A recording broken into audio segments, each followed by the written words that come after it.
dark. When I move, it's not as dark. Like when I go back here?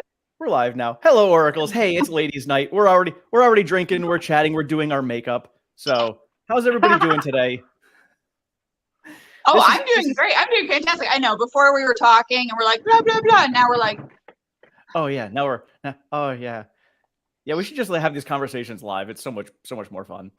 If you hear some weird noises, my husband tried to open our wall up, so I'm gonna mute.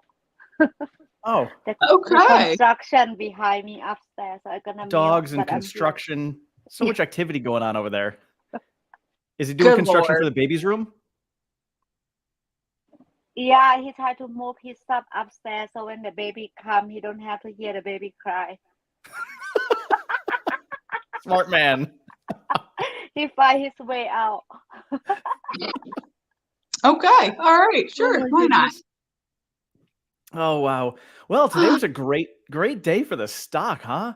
I was looking at the charts. Yesterday, and I was like, you know what? I have a feeling we're going to run, or we were gonna move one way or the other pretty big. And today, sounded like some shorts needed to cover, and the whole market sounds like we are looking at a potential decent market through the summer with the bond market and the Fed kind of in the same page. I don't know if what you guys heard, but the market was pleased today. And I don't know what we're going to see, but it sounds like the next 6 months might be actually okay.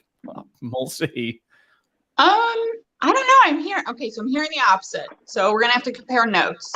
What I'm hearing is that Buffett and Munger are sitting on a ton of cash.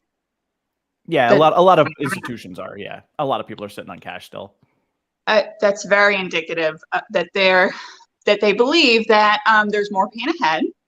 And then the jobs report came in yesterday? Hot. Yeah, a little hot still. Yep.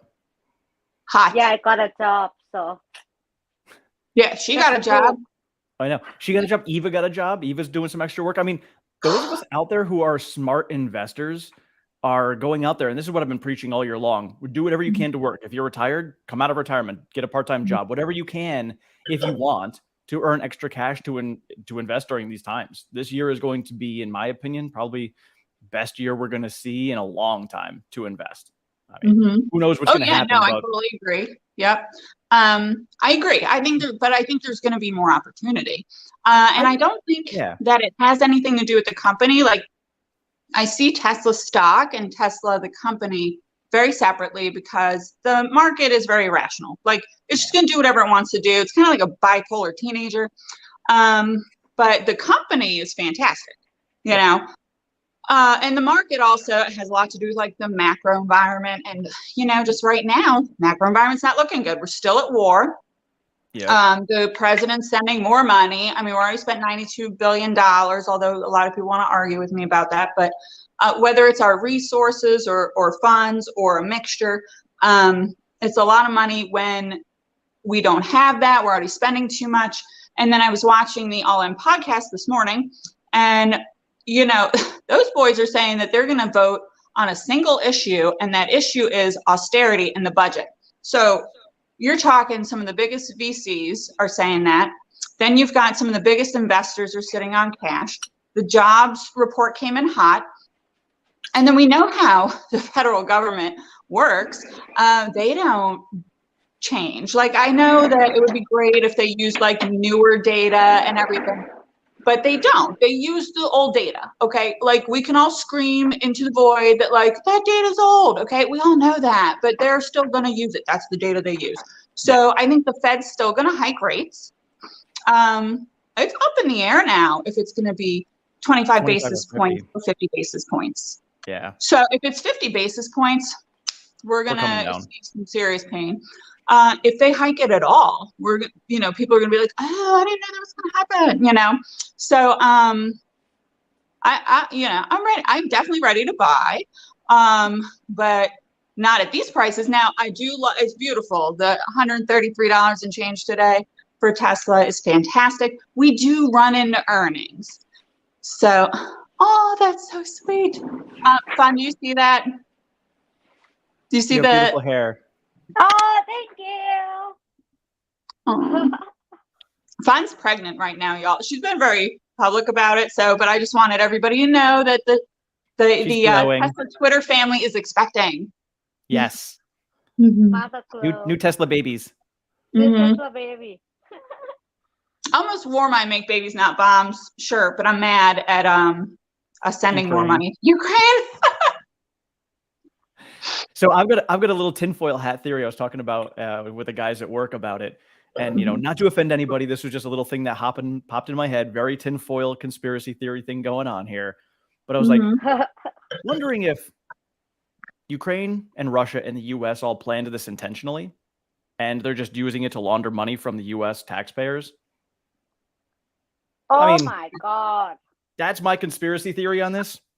Just throwing it out there. So in case it ends up coming true and we find out, you heard it here first. But I want to believe that's not true. However, we've seen some shadier things in history. So people who make money from war is military, people who make weapons and oil, energy. And these people, I always want more money, even they're rich already. So what to expect, right? Like clean energy make us less depend on the oil, no one fighting about the oil, but it's very truly slowly moving to the right direction. So what you think might be true, friend? Right? Yeah, I hate to think it, but we'll see. Yeah, I mean, they closed one theater and then they needed a new one. It's like Afghanistan ended and they were like, oh no, how are we going to launder money to ourselves through the industrial war complex? Like, oh, we'll just do another one. What we got? Like, what's in the hopper? Because the Bidens have been mixed up in Ukraine for quite some time. Oh, yeah. So the reason that I'm like, let's not spend any more money with the Ukraine war is not because I don't support the Ukrainian people, because I do, but I also support the Russian people, not the Russian government. There's a difference. Okay. I think that's what it is. I think unanimously it's we support the citizens and people of the world, period, the end. It's just there's some people in power, and not all of them, but some people in power who use that power for their own dirty deeds. Yeah, definitely. So, I just wanted to clarify if anybody's like, oh, she doesn't, like people. No, I love people. That's why I don't want to send any more bullets or bombs or, support that anymore. I'm like, stop killing people. Let's not do that. Send diplomats. So yeah. With still having the war and still having like spending issues, I mean, we might default. Hold on. Sorry, Bill. No, this is just me throwing a conspiracy theory. We're going to go back to Tesla and stuff in a minute. Right. Don't worry about it. Right. It has to do with macro factors, but with all the things that are going on, and then we might default on our debt. Like, we're not 100% sure that's not going to happen. So we'll find out, I think, next week or something like that. So yeah, it's just precarious out there. And I feel like with Elon's additional selling, that was also, I think he is concerned about the macro environment. I mean, he said as much. He keeps tweeting about how the interest rates being high are going to make it harder for car sales. That's just true. Like, have you put, like, even the new prices, which are fantastic, don't get me wrong. Oh, yeah. But even if you put them into, a car payment calculator, it's still pricey for the average American family. I know that there are a lot of people in the Tesla Twitter community that are well off. And so it doesn't seem like a lot to them. Like, they're not looking at it from the perspective of your average car buyer, or they're in like New York or California. We have a lot of Californians, and just everything is more. How much you make is more. Your cost of living is more. So it seems like more of a normal payment, but I'm telling you, the other 49 states, they don't think so, So I think it is going to be a difficult sell. Like, I've been really very closely watching the wait times for the cars. Every time somebody's like, I just ordered a car, I'm like, when is your delivery date? And we just saw them move to like the end of March, but I only saw one. So everybody else has been ordering it and then getting it that week. Yeah, as of right now, it was still like Europe just pushed theirs up by like a month. So it was January to March. Now it's February to March. So they've moved out a little bit, but the US, I have not seen it. I'm going to be checking inventory in this area. So I've had a bunch of subscribers, and thank you guys for doing this, in their areas checking to see, we saw the giant fall come down on all the inventory, and then it kind of plateaued. And my question was, what is that inventory? Is it inventory that is the vehicles that are not meeting the EV tax credit? I'm checking mine in my area tomorrow morning. It sounds like in most areas that is the case. Most of the inventory that's out there are the 5-seaters that don't qualify, and the Model 3s that don't qualify for the EV tax credit. So that makes a lot of sense, because people are taking up the ones that they can save more money on. So I personally think same thing here as Karav. I think that we're going to see another price cut coming. I think we're waiting till March to see if the IRS changes their criteria. And if they don't, I think we're going to see probably maybe a $3,000 price cut for most vehicles, because that there would allow the Model 3 or the Model Y 5-seat pretty much all of the options to get added on and still qualify. So I have a feeling we're going to see one more if the IRS does not budge in March. Yeah, and I wonder, so here's the thing as well, is what if somebody wants full self-drive, but they want to finance it? Okay. Is that, from what I understand, that is going to affect if it's going to fit within the EV tax credit, because that would be an upgrade. At first we heard that it was on the base price, and now it's if you add options. Well, FSD is an option. So if you want to have it in your loan when you're purchasing the vehicle, you're not going to qualify for the tax credit.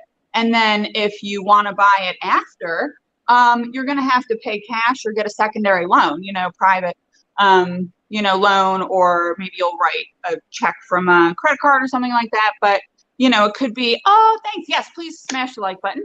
But, so that's going to be difficult too. And I think that was very purposeful. The way that it was written, I think, was to discourage Tesla buying. So, because that's to me, that's a huge advantage. And why you would want to buy a Tesla is for the FSD. Well, you got to pay an extra 15 grand for the FSD. A lot of people are going to want to just have that in their loan. So from what I heard too, and I don't know if it was Omar that had posted it, saying that you can add autopilot and it goes over the 55,000, but you still, based upon what Tesla shows on their website, still qualifies for the EV tax credit. So that was strange. I don't know if it was a glitch. I'd have to go back and actually run it myself to find out, but sounds like so. I don't know if FSD would fall into that same category. I don't think it would. Yeah, I mean, I don't know why white seats, you can't get white seats, but you can get FSD. That doesn't make any sense. So, right. So unless it's because it's hardware and not software, which just like, hey, recalls, they're considering software recalls. So, we understand this is disruptive technology, and a lot of people don't understand it all yet. So, right. And then also, like, sounds like, software features are exempt from price cap limit. There you go. Where does it say that though? Is it really? Does it say like that in the IRS? Paperwork and stuff. Yeah, if you have that, let us know, because I'll have to check on that as well and find out. Because that's good information to know that. FSD would still qualify, because my thought was if FSD didn't, they would probably end up going to subscription-based this year and just get rid of, the lump sum amount, because you can just go with a subscription-based and it's not going to matter. You'll still have FSD and just you can still do that. You have that option. That's true. Yeah, I forget. Oh yeah. So I don't know. You have that option, and you could do that, but I think the problem with that is that it's not stable. So if you subscribe now, how do you know what the subscription price is going to be in 5 years? True. Could be $1,200 a month easily. True. And if you're planning on keeping your vehicle for 10 to 15 years, then it's going to be way less than the monthly subscription either way.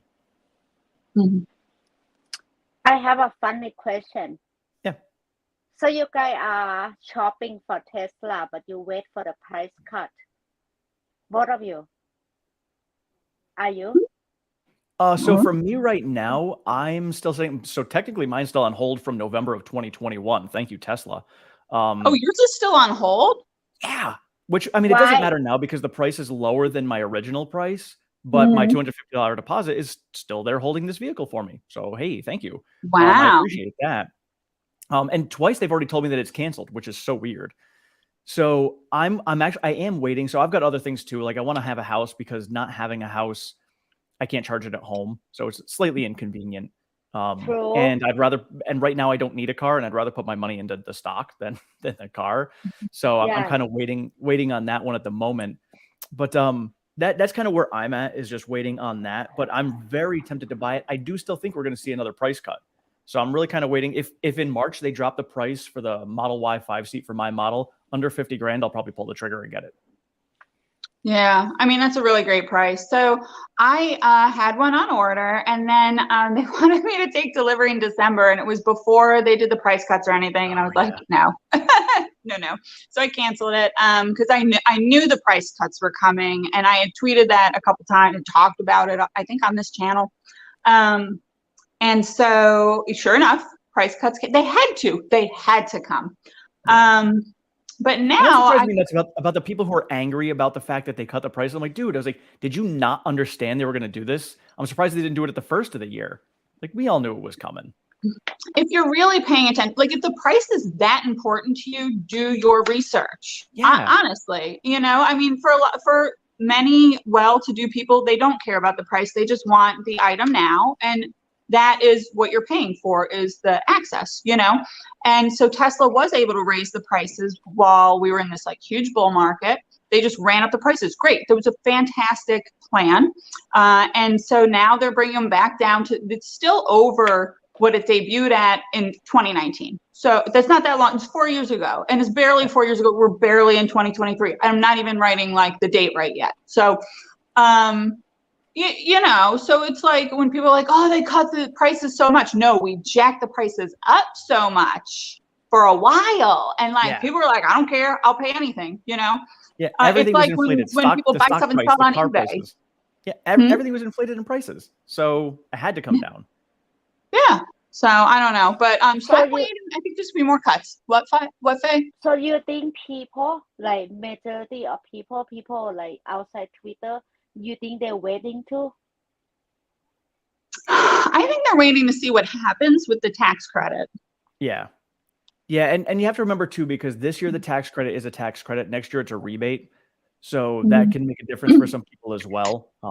And there's still the economic uncertainty of the year. So we really don't know, if we do, I mean, we just saw Google cut a bunch of jobs as well. So there's a lot of job cuts that are still going on. And it's hitting tech. Nick Gibbs and I were talking the other night. Banks are starting to do the same thing. So we're starting to see this. So because they're using lagging jobs data, we may see this. It may take 2 or 3 months before we see what's actually going on now. And we've got to wait to see all of that. And then, I don't know. With the prices coming down, what people do have to remember too is going through the times that we're going through. If you remember back to the housing recession, prices are going to come down. There may be more price cuts, but eventually we'll hit that bottom, and then prices might actually come back up. Now, I don't know if they're going to ever come above where the EV tax credit is, but maybe we come down to like 47,000 on the Model Y 5-seat. But then as the years go on to maybe 2024, 2025, it comes up a little bit, and we'll see. But don't forget, Tesla's got a lot of software things that they can add on. That's the big difference between legacy auto and what we have for Teslas and EVs. Is, the price of the vehicle may be able to stay the same, but Tesla can still make it more profitable by adding software to it. And you couldn't do that with legacy auto. Well, and it may be wise for Tesla to consider financing the software. So the issue for a lot of people is going to be that they can't, put the software in the financing possibly. Like, we're not really sure. We're going to have to see what happens with the tax credit. And then when it becomes a credit at sale and everything. And also if it's the price of the car, if that's the issue, then they could make the software more expensive if we have a higher take rate. Like, let's make some assumptions. Let's assume FSD is done. I think it's probably pretty done, or it's close to it. And then we're just going to wait for regulation. So let's just figure it's a couple years later, regulation happens and it's legal, FSD is done. I think the take rate's going to be very high, very high. So I think at that point, you can almost inverse the numbers, where it's the FSD is like way more. And then the car, we can bring the price of the car down. So I don't know. I mean, I think that could do it. And then we could stay under the EV tax credit, price. And that would really kill legacy auto. I mean, we're already slaughtering them as it is because we're making EVs and making a profit. Nobody else is making EVs and making a profit. Right. So there's that. And then we cut prices. We're still making a profit. Nobody can do that. We have volume. No one else has volume for EVs. I get it that they all make more cars, but they don't make volume in electric vehicles. So they definitely did the right thing. Oh yeah. Yeah, I think they did. And as Gary Black said it himself, playing offense is the way to go right now. Now they put the pressure on everyone else. Like, what are you going to do? Because Tesla's like, by the way, guys, we just undercut all your prices and we're still making profits higher than any profits you could possibly make at all right now. Good luck. Right. And we can keep going. Yeah. If you want to push us some more, have at it. Mm-hmm. Yeah. What else do you guys want to talk about? So what other stuff do we have? Okay. Well, so I saw you posting today, and discussing, for those of you who are not over on Twitter in the Twitter Tesla family, discussing our get together this year, looking at prices in Vegas. We were planning on going out to Vegas, and it looks like it's a bit pricey. But then, of course, Jen came to the realization that we're most likely going to be having a Cybertruck delivery event. Now, obviously, not all of us may be able to get in or not, but we can certainly all go down there and hang out. So, so we don't know when that's going to be, obviously. So hopefully we'll find out soon. But for anybody who's interested, that would be awesome. I mean, you guys would obviously go. Fa, when do you do, Fa? June. June? Okay. So maybe if with that, maybe it's going to be coming in August and you can bring the baby. You never know. Yeah. We'll have to see. It's going to be really amazing to see Cybertruck. So, yeah. We have our Tesla Twitter family reunion. We were all going to go to the F1 race in Vegas, but damn sports are expensive. It's outrageous. It's like thousands of dollars a night for hotels. We started looking at the prices. I talked to Alexandra, who should be joining us shortly. I talked to her. I talked to a bunch of other people, and we were all like, that's insane. That's insane, especially with the stock down so much. Like, we want to spend money on the stock. We want to buy a new Tesla. So, and then I was talking to somebody about, I was like, oh, Cybertruck's coming out. Maybe we should all go to Austin. So we just want to all get together anyways. We spend so much time together. Oh, I know. And that's it. I mean, we hang out on here. We show each other with each other on Twitter. But I mean, most of us haven't met each other in real life. So that'd be pretty awesome to be able to hang out with everybody. Yeah, I'm super excited because a lot of the Tesla groups, are by state, which is fantastic. It's great to meet people that are near you. But like you said, we talk to each other every single day on Twitter. So it's going to be a lot of fun. We're going to try to do something every year. But I think we have actually decided that this year it's definitely going to be in Austin. If that's where the Cybertruck event is, I'm assuming it's going to be there for Cybertruck. But we were also talking, a few of us were talking about going down there for Investor Day. So if anybody's interested in going down for Investor Day, let me know, tweet me, make a comment in here. Because there's a little group of us. I think I'm going to go. Yeah. And I know Alexandra, I think she was talking about going down there for the shareholder meeting too. I believe that's the middle of May. Okay. Yeah. So lots of different opportunities for everybody. Middle of May, I'm going to be in Rochester, New York for the Lilac Festival. Much closer to May. Yeah. Oh, yeah. So I'll be up there by Ollie. Ollie's up in Rochester. It's kind of a weird ladies' night with an old male dude. By the way, this old male dude isn't that old, and he's brilliant. I'm talking about Tesla drinking wine with these beautiful women. Come on now. I mean, it's pretty smart. He gets us to come hang out with him all the time. He's our host. Of course he has to be here at this channel. Oh, my God. Yeah, I'll just go off screen and mute myself. You guys just have yourself a good time. Oh my God, seriously, that's too funny. So let's see what other Tesla news we had. There's not a whole lot going on this week. We're waiting for earnings next week. Yeah, earnings next week, and we have to remember too. It's a blackout period, so the Tesla board and executives can't really talk about much because they're not allowed to. So that's why it's been quiet in the news. So we get little bits here and there, and of course, then there's the speculation and rumors that all pop up about stuff. But yes.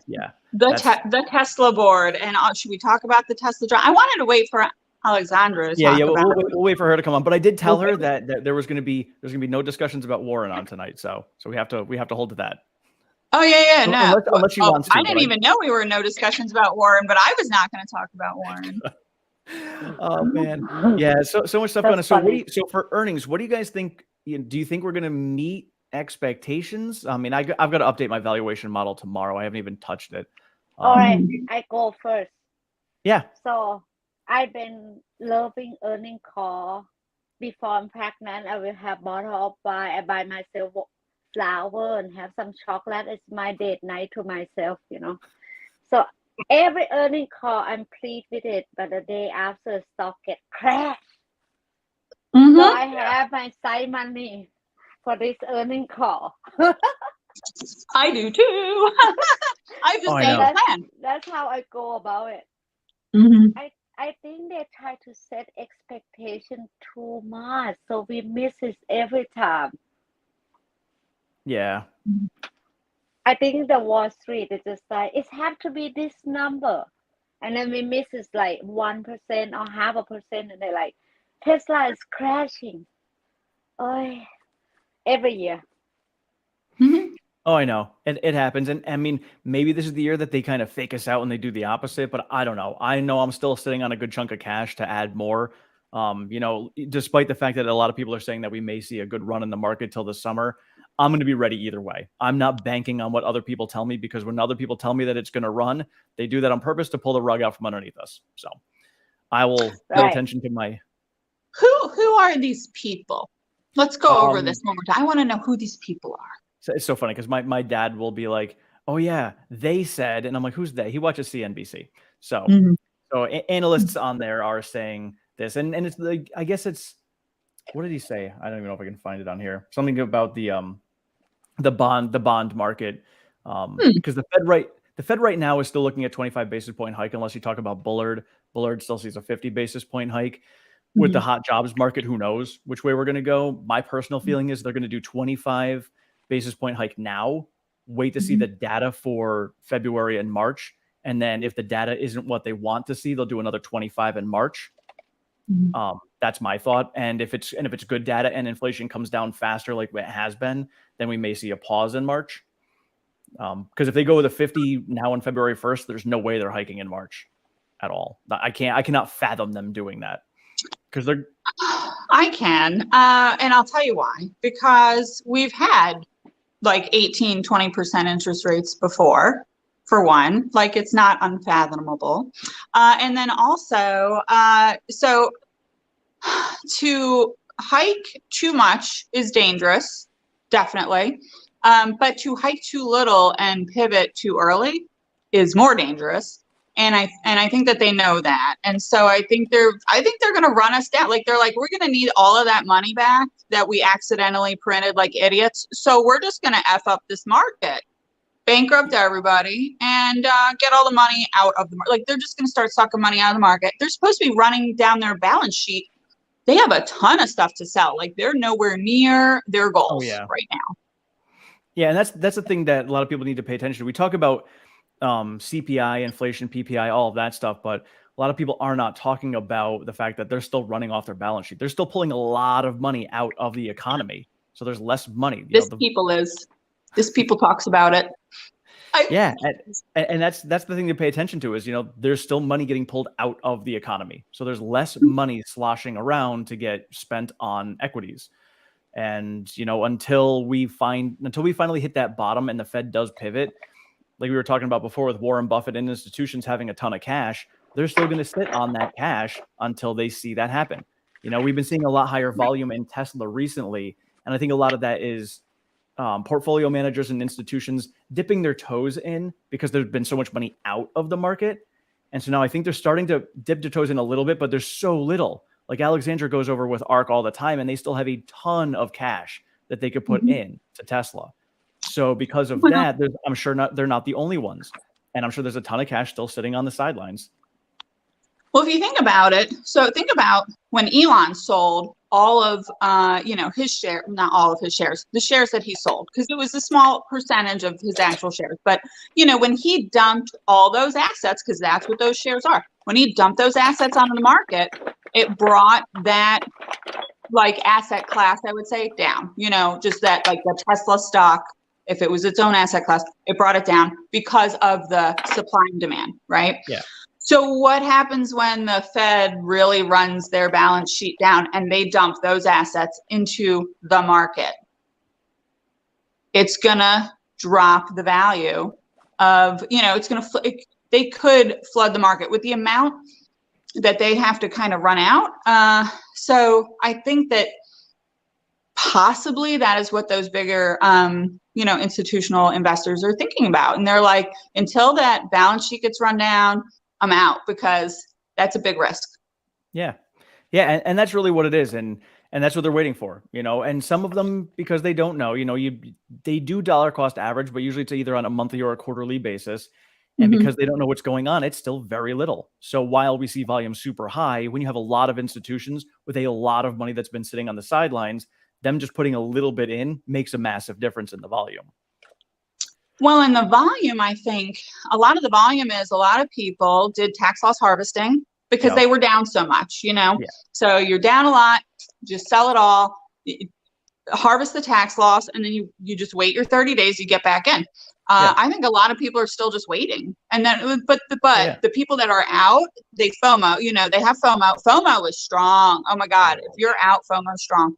You do not want to miss out, especially if you believe in the company. And if you're investing in Tesla, then you definitely believe, and so I think a lot of people are just buying their portfolios back that they sold in November, December, so there's a lot of that. And then you think about the second half of December, obviously we got beat down real hard. A lot of that was, margin calling getting put through there.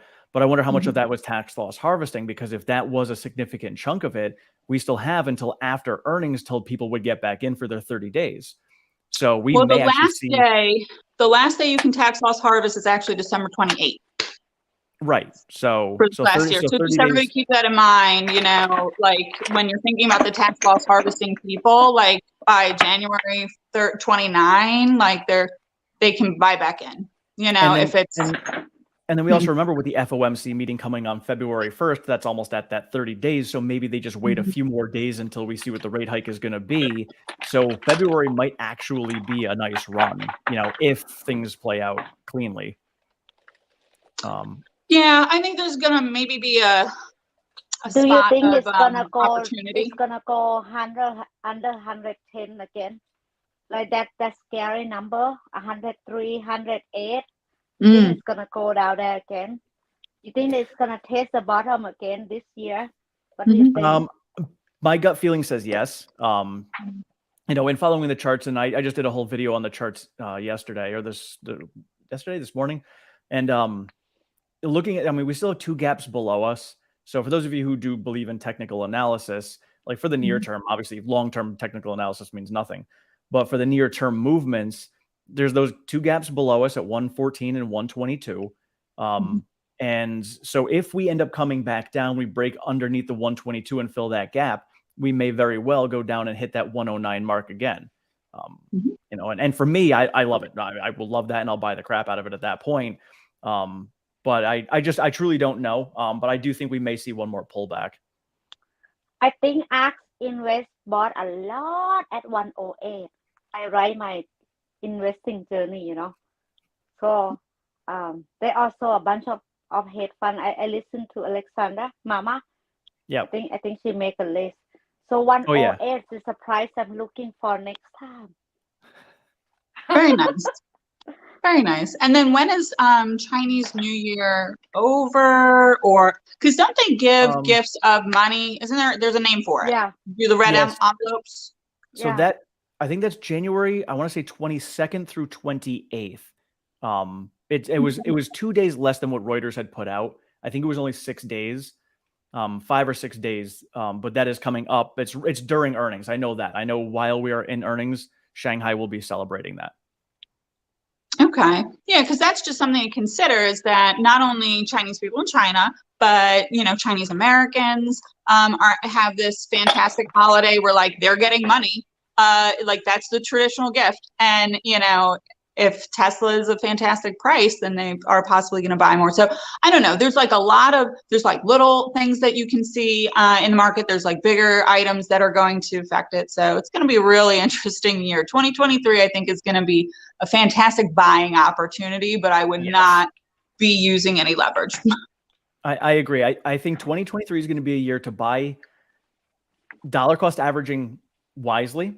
And it's going to be a year where we're actually going to finish green on the year. I think we're going to finish higher than we closed at the end of last year. So I think we're going to be green on the year. So dollar cost averaging over the course of the year should be a net gain for you at the end of the year.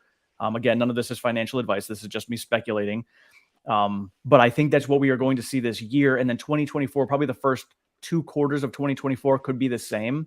And then I think after that, we'll have a better idea what's going on with the overall economy. And if things are looking good from there, we can run and might actually get a solid bull market. Like Kathy Wood is saying, the roaring 20s starting probably in Q4 of 2024. Yeah, I agree with that very strongly. Yeah, the Fed already says that they're going to be pivoting in 2024 as of right now. So if things play out as they are, that's when they're going to pivot anyway. And they're going to be dropping rates through 2024 and through 2025. So think about how the market reacted right now in a rising interest rate environment. It's going to be almost the opposite. We're still going to be running off the balance sheet, so it's not going to be as drastic on the way back up, but it'll be more of a healthier run up at that point, I believe. Yeah. I mean, you never know, because if the more that the balance sheet is run down, the more confident that the sophisticated investors are going to be. So they're going to be throwing all that money in, and they're sitting on tons of money. Like Buffett's sitting on $88 billion. Yeah, that's a B. $88 billion. That's a lot of money. I mean, he could buy a couple companies. Yeah. Oh my God. Yeah. Like big ones. So, and that's just one, big institutional advisor or investor. So, there is that. And honestly, if you think about it, nothing changed with the company. Well, I can't say nothing changed with the company. They're performing better every day. Tesla's performing better every day. The company. Nothing negative has happened to the actual company. Okay. Elon tweeting and buying Twitter and everything is not a bad thing for the company. It's not like Elon died, God forbid, or like, I don't know, like that something drastic happened or something, he bought Twitter and he's tweeting. People are going to get over it. He's done other things that have been more impactful, and we all got over that, so it's really macros. It really, really is the macros. Right. Because when they get fixed, it's likely going to be fine. Let me see here. I got something coming up. Where did it go? Where did I miss it? Karav had mentioned it. I guess. Oh, here it is. Q4 questions are now launched. Oh, finally! Because yes, I know. It was late. Like, where are they? I know. I was wondering what was going on. So if anybody is out there and you want to pose a question, usually you've got to get in there early, and the ones that are in there early get voted on. And once they're voted high, it just keeps on running. So if you guys want to check out those questions or post your own, definitely go to that link. And you guys can check it out over there, and we'll vote on that. So what questions would you guys want to have answered on the earnings call? Okay, how is Cybertruck coming along? I don't know. I want to know the details of Cybertruck. Like, is the design done? Can you give us the deets? Is it a boat? What's up? Yeah, I mean that and the semi truck. Give me specs on them and pricing. Don't we have specs? We don't have pricing, but yeah, that's a good point. Yeah, we do have specs for the semi. So obviously there's a lot of controversy around it because of the run that they did, the 500-mile run. We don't know exactly the weight that was in there, the weight of the batteries, and this and that. So yeah, we do. It would be nice to know. We do have that now. Yeah, they told it. Well, did you watch the semi event? I did. So we saw that all, and I did a lot of math on it and a lot of different things. But they told us it was a full load at 88,000 pounds. Right. It was a full load at 88,000. Well, it's 84,000 but they didn't tell us how much the batteries weighed. So I did the math on the best guest ever. I know. I can't listen to you. I'm looking at the dog. Sorry. Sorry, dog pause. Oh. What's your dog's name? Fearless. Fearless. Like no fear. Fearless. Fearless. Oh, okay. Very nice. Oh, like the dragon. Yes, the fearless. Yeah, so that was I'm gonna become the listener instead because I have to run to my work. Okay, that's okay. So looking at the semi event, so there's two different trucks that made the run. So the one that went over Donner Pass with all of the Jersey barriers on it, that there was 44. I think it was a 44,000 pound load because I sell those Jersey barriers, so I was able to weigh it. So it was actually very impressive. But then the question was, the run that they did, the 500-mile run, was different than that one, and the truck was a box truck, and we couldn't see what was inside with the weight. So I'm still all about this. I love the semi. I think it's going to be awesome, but we didn't get specific numbers on all of that, and I would like to know that stuff. They did post on the Tesla YouTube channel, I believe. They posted the full video. Yeah.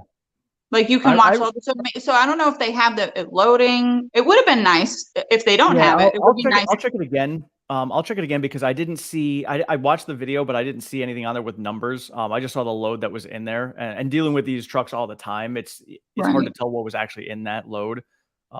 You would hope though that they did not lie in like an official presentation. I don't think they would. Yeah, I think it was legit, and just trying to figure out. So if we do the math on the Jersey Bear is 44,000 pounds. That means that the truck itself is 40,000 pounds. So then how much the batteries were, I don't know, but get information like that. The Cybertruck for me is the bigger one though. I want to know the information on the Cybertruck. Oh yeah. No, everybody wants the information on the Cybertruck because we want to know, can I tow my camper? Like, and what sizes, what are my options? Like, how much is this going to be? So I can start figuring out how I'm going to pay for it. What size do I need? Like, the 4-motor one. How much is the 4-motor one? Because I want to spin this thing.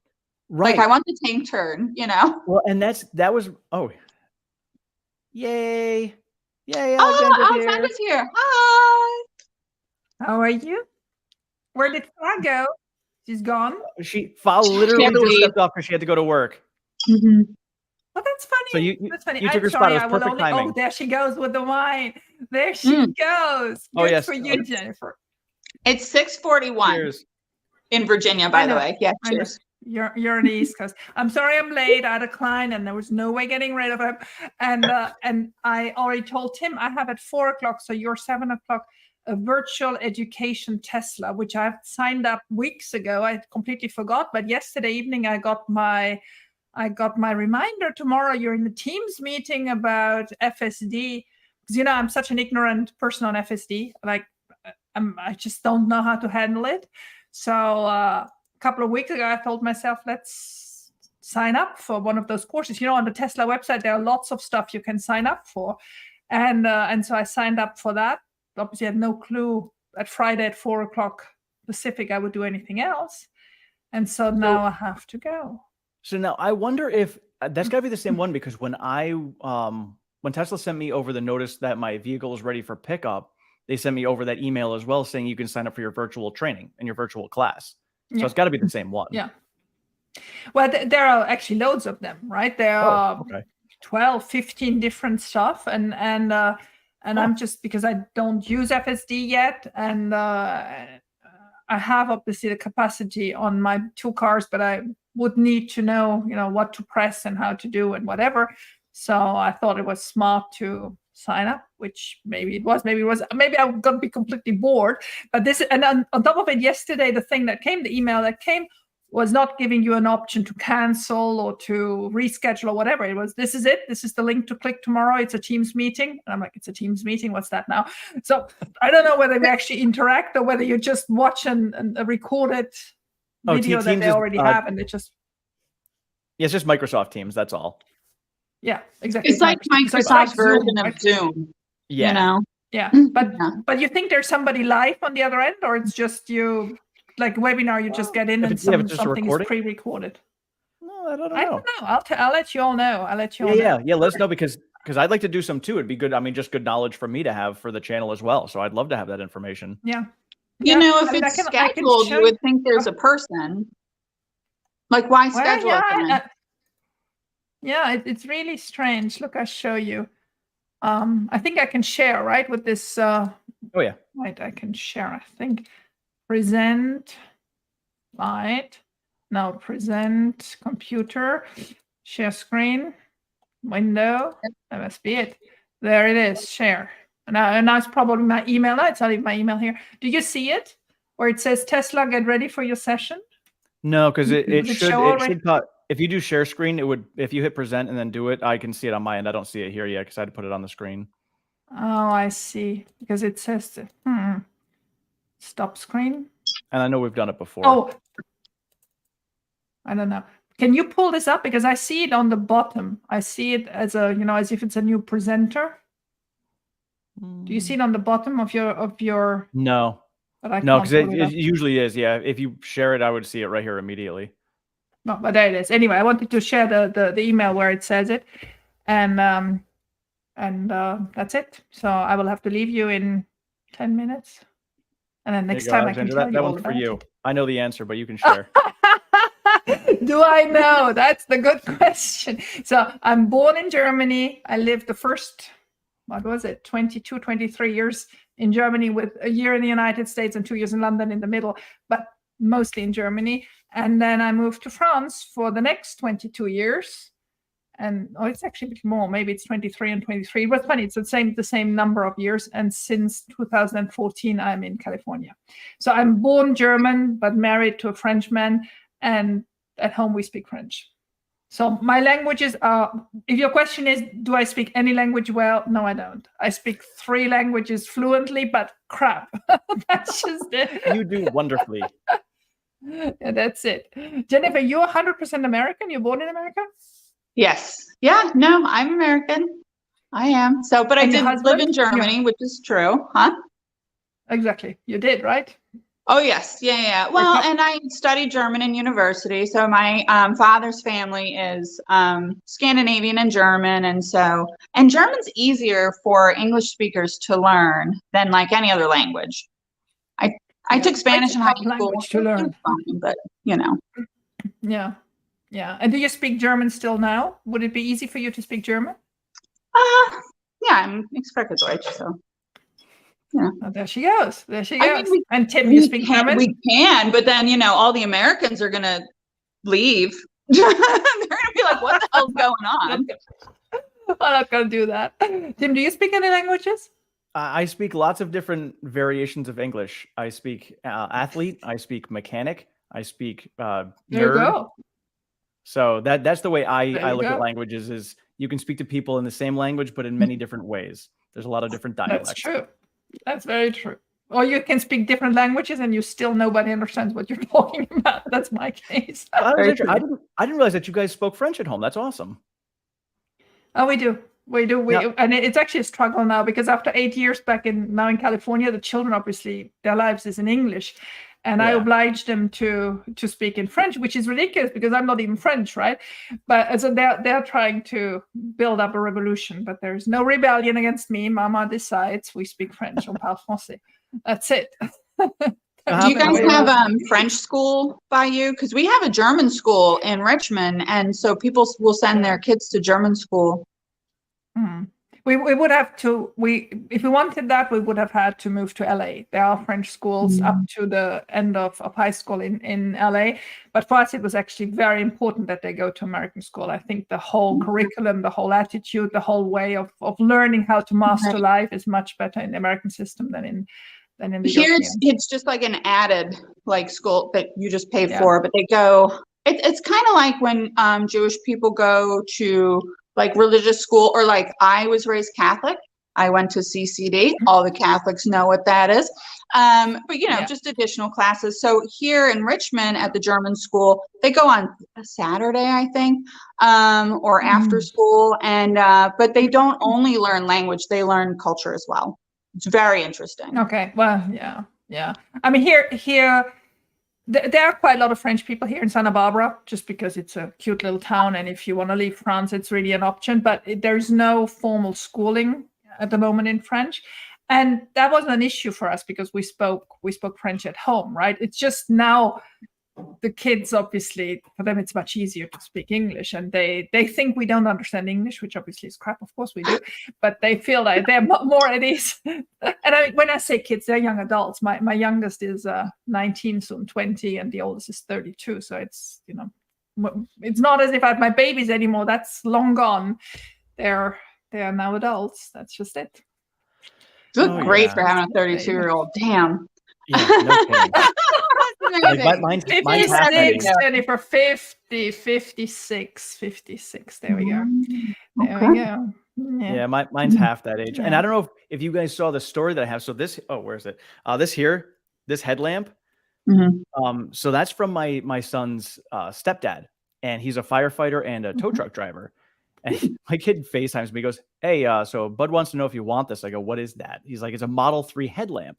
So it was, I guess there was an accident. The car was totaled, but both people in the vehicle walked away with no injuries. So I'm like, that's awesome. So I will safety of these cars. Yep, as a memento to just say, hey, look, this is just how safe they are. You know. So I see you with the Model X. Is that you on your screen with the Model X and all these children around, or is it? No, that is just a picture for ladies' night. There's actually the Tesla winery. And so that there is a picture from the Tesla winery of the Tesla winery Model X. Explain to me this Tesla winery, because I've never heard of this Tesla winery. I got nothing for you. I literally Googled Tesla wine and it popped up. And I saw a picture that was like, oh, it's perfect for tonight. I have no details. Find out. Is there really a Tesla winery? There's got to be. I mean, it shows it there. It's like they have a logo and everything. Like if you Google it, it's got to come up. Well, there you go. We have to check it out. It's actually funny because I have a picture of myself. I'm sorry to talk always about myself, sitting in the X with the wings open at the winery in Paso Robles in California. I mean, not the kids around. It's just me sitting in my white X. That's why I was thinking of it. And that's the winery of my husband. So there you go. So another Tesla winery. Nice. So, small little world, right? But I have to check these guys out. That's probably what it is that they're at a winery and it's a Tesla, and so they labeled the picture. It would be amazing if Tesla had a winery. That'd be cool. I mean, it's not from Tesla. I think it's just Tesla winery, but maybe they just called it like that. But you know that one thing that's really cute, and I talked to somebody who did that. They did the wine tour in California and went from vineyard to vineyard in a Tesla, and at every vineyard there were Tesla chargers. Those awesome. Vineyards, they have been, because especially in California with the drought, the vineyards are really conscious of how you have to be sustainable, and when they had that offer a couple of years ago that you could get a charger for free if you then provided it for free to your clients. So lots of hotels then jumped on it, and obviously lots of the wineries as well. So you can tour the California wineries in your Tesla and charge at every winery you stop. Probably shouldn't drink. You might, but you should not talk about it. but someday we'll have FSD to drive us from winery to winery. Exactly. Or get yourself a friend. Get yourself a friend. Right. I have a husband. He drives me everywhere. He doesn't let me drive. He hates when I drive. Thinks I'm an angry driver. We're going to keep it that way. Then I don't have to drive. I get to drink. It's brilliant. He never watches these things. He's never going to see this. So what are you? So what are you drinking there? Tell me what you're drinking. Oh, I'm drinking something Spanish that one of my friends who lives in Spain gave me. I love her so much. I don't know what it is. It's red. It's dry. She knows me well. I'm like, this tastes like the Malbec I usually drink. So I don't. It's a something. I don't know. It's a red. Tim, what are you drinking? I have a Pinot Noir from California. There you go. Right to Look it. at and you. I have nothing because I go to my visual education in a couple of minutes. And just beware, if there would be somebody live, I wouldn't be drunk, right? Can you imagine? I would still be. I would just put it in a coffee mug. and I'd be like, this is not wine. This is it'd be so much better. So Alexandra, you said you're going to Austin. How was your? You said you're going to Austin for, was it the shareholder meeting or investor day? I'm going there for Investor Day. So I'm going from the Tuesday to the Thursday. The Wednesday afternoon is Investor Day. I have no clue what I'll get in it. I really don't know. But I just told myself, let's take a bet, right? If I'm not going, I'm not getting in. So I may as well just project it, like, it's happening. There you go. There you go. Yeah. We were just talking about, I think a bunch of us are going to go. Well, I mean, there's like a little group that's going, and I was like, if anybody wants to go, I'm going down there. So me too. And I already have a friend from Santa Barbara who's coming with me. I did my booking, but the next day she said, you know what, you're going? How about I come as well? I said, please do. So she booked now, and I already have 2 or 3 people there who said, we have to meet for coffee. Well, I'll pick you up at the airport, whatever. So, and that's what I want to do it, because I mean, we all know each other. I mean, we already know each other a little bit more because we talk from time to time, but most of us just know us screaming on Twitter, right? So, so I think it's going to be nice to see each other in ride. You want to go, Tim? I do want to go, and it's so funny because I put in vacation for the week before Investor Day was announced, so I wouldn't be able to get that week off. And then as we were talking before, and Jen had mentioned, they're probably going to have a Cybertruck delivery event, and so I would probably end up going down there for that. But who knows when that's going to be? Later in the year. Yeah, I would imagine it's going to be probably August. I would guess. You never know. You just it could be December. I mean, I'm hoping could be March it's not. 1st. Maybe it's Investor Day. It could be. It could be Investor Day. It could be true. I feel like I do believe they will show platform, huh?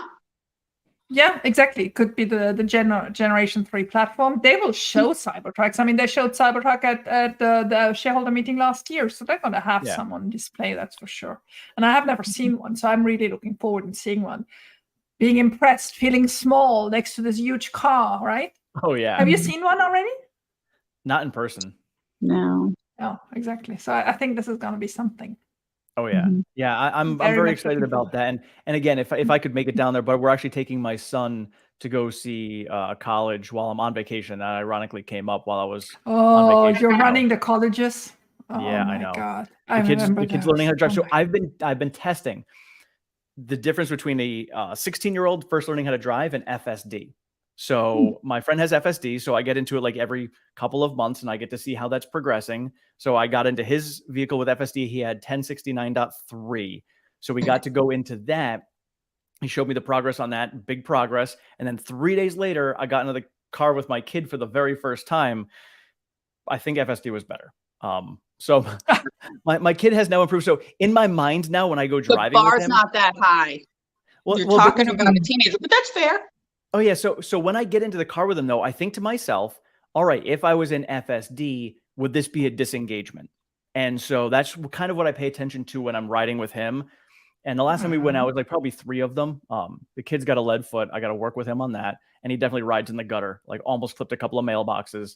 So it's tough, right? I went through that. I went through that 5 times. I really think it's tough. But Ross yesterday or the day before in his shareholder meeting, he said something that's really true. I mean, FSD is better than the young drivers, but also better than the old drivers, right? The 75-year plus. Oh, and the distracted drivers, the under the influence drivers, the texting drivers, the angry drivers. True. Oh yeah, yeah, all of it. I mean, it's going to be so much better than a lot of things. And as somebody had pointed out too, they said, I was like, which one's going to get better? Which one's going to grow faster? And chances are my son's going to learn how to drive faster than FSD will, but eventually my son's going to hit that point where he just isn't going to be a better driver. Exactly. But FSD will continue to improve beyond where his driving skills are. And not having any influence, right? No health problems, no driving under the influence problems, no distracted by the girlfriend, no issues, no nothing, right? Yeah. Exactly. So that's it. Yeah. Well, talk about emotions. I'll have to cry and let you leave because I need to jump on that call. But thanks for accepting me for a little bit. Oh yeah, well, thanks for joining us. Weekend.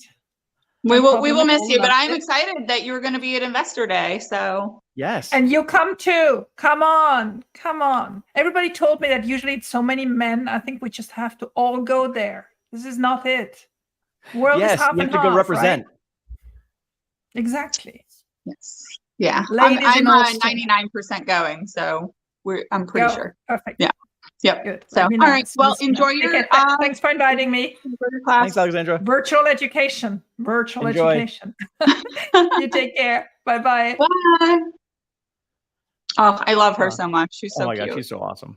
I know, and that was good info. She was here for like 5 seconds. I didn't realize there were a bunch of classes. So that's great for any investor, whether you have the car or not. it's good to get educated on what they have. You're so right. And, for anybody who's out there who's an investor, think about the amount of good investors I have spoken to when they're really going to be investing heavily in a company. Like they will literally drive to that company's office, factory, warehouse, whatever, to verify, is this a real company? What are they actually doing here? So now if you can't get to one of their factories, go take their online courses, see what they're actually all about. Like that's pretty important for somebody who's going to be a long-term investor. And that's what I'm going to do as well. I'm going to set some time aside to go do that. Oh, I will sign up for all those classes. I didn't realize they had class. I'm like, oh, all of them. Whenever I invest in a company, I stock it. Like I use my girl powers for good. And because girls are good stalkers. And but I will like sign up for the emails. I'll be like, what kind of emails do you have? Like I'll go over to investor relations and be like, let's talk, guys. What do you got for me? And watch all the videos and everything. But you can get very educated. It's interesting. Speaking of education, TJ, so right now my son is looking at Roger Williams in Rhode Island. That is the only one we have spoken about. We have kind of tried to get him to do a state school, or at least look at them. We want him we think he's going to be fine. He's got good grades. He's a good athlete. So I don't think he's going to have any issues getting in, but just to have, multiple schools applied what to. What does he want to do? So like, he originally wanted to go to school for accounting or architecture. And then now he switched over to be a lawyer.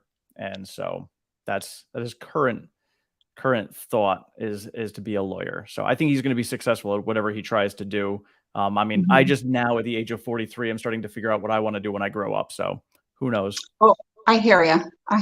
Yeah. And I feel like I've had a couple careers, and it's funny because somebody asked me the other day, they're like, what do you do? Huh? Yeah. What'd like for me, it's been like usually 4 years. Every 4 years I rotate to a new job. It's not bad. You learn a lot of new skills doing a lot of different things. Like that's what Elon does. Every 4 years he buys a new company. So, or creates a new company. That's hilarious. Well, TJ, actually, Jen, do you know how to get, because I don't think there's invitations. I think you just kind of go. I think they're going to do it like they've been handling all the other events where they, the lottery. So the Tesla lottery, if everybody's not familiar, if you are a Tesla shareholder, you can register your shares with Tesla. You have to go to the investor relations part of the website. They have instructions. I have heard from other people, though, that it's quite the process. And one of my friends who is thinking about coming down to Investor Day told me that she's still processing. So, you may want to go do that right now or tonight. And then so you register your shares so that Tesla knows that you're an investor. And then for every share that you have is like a raffle ticket. And then they're all kind of thrown into a let's pick some numbers kind of a thing. And that's how they pick who gets to go to stuff. So that's how they're deciding who gets to go to these or who gets these invitations. Now with certain events, like with the last one that they just had, there were some influencers that had, kind of floated out there that they felt like they were maybe sorting out certain influencers, certain types of influencers that they didn't want there. I don't know. It was like a theory, but for regular shareholders, you're fine. And every share is a vote or a possibility of winning a spot. So that's what's also interesting too, is I feel like there's some buying pressure now that there are Tesla events and getting an invitation is linked to how many shares you have, kind of that is buying pressure. And that was genius. Oh yeah. Because I feel like I better buy more shares. I want to go to the Cybertruck release. I better buy all the shares, You want to come to the party? Pay us. Buy our shares. Show me the money. I love it. I was like, that's brilliant. Oh yeah. Let me see here. What happened if I went to work? If I had to work tonight. She was here earlier.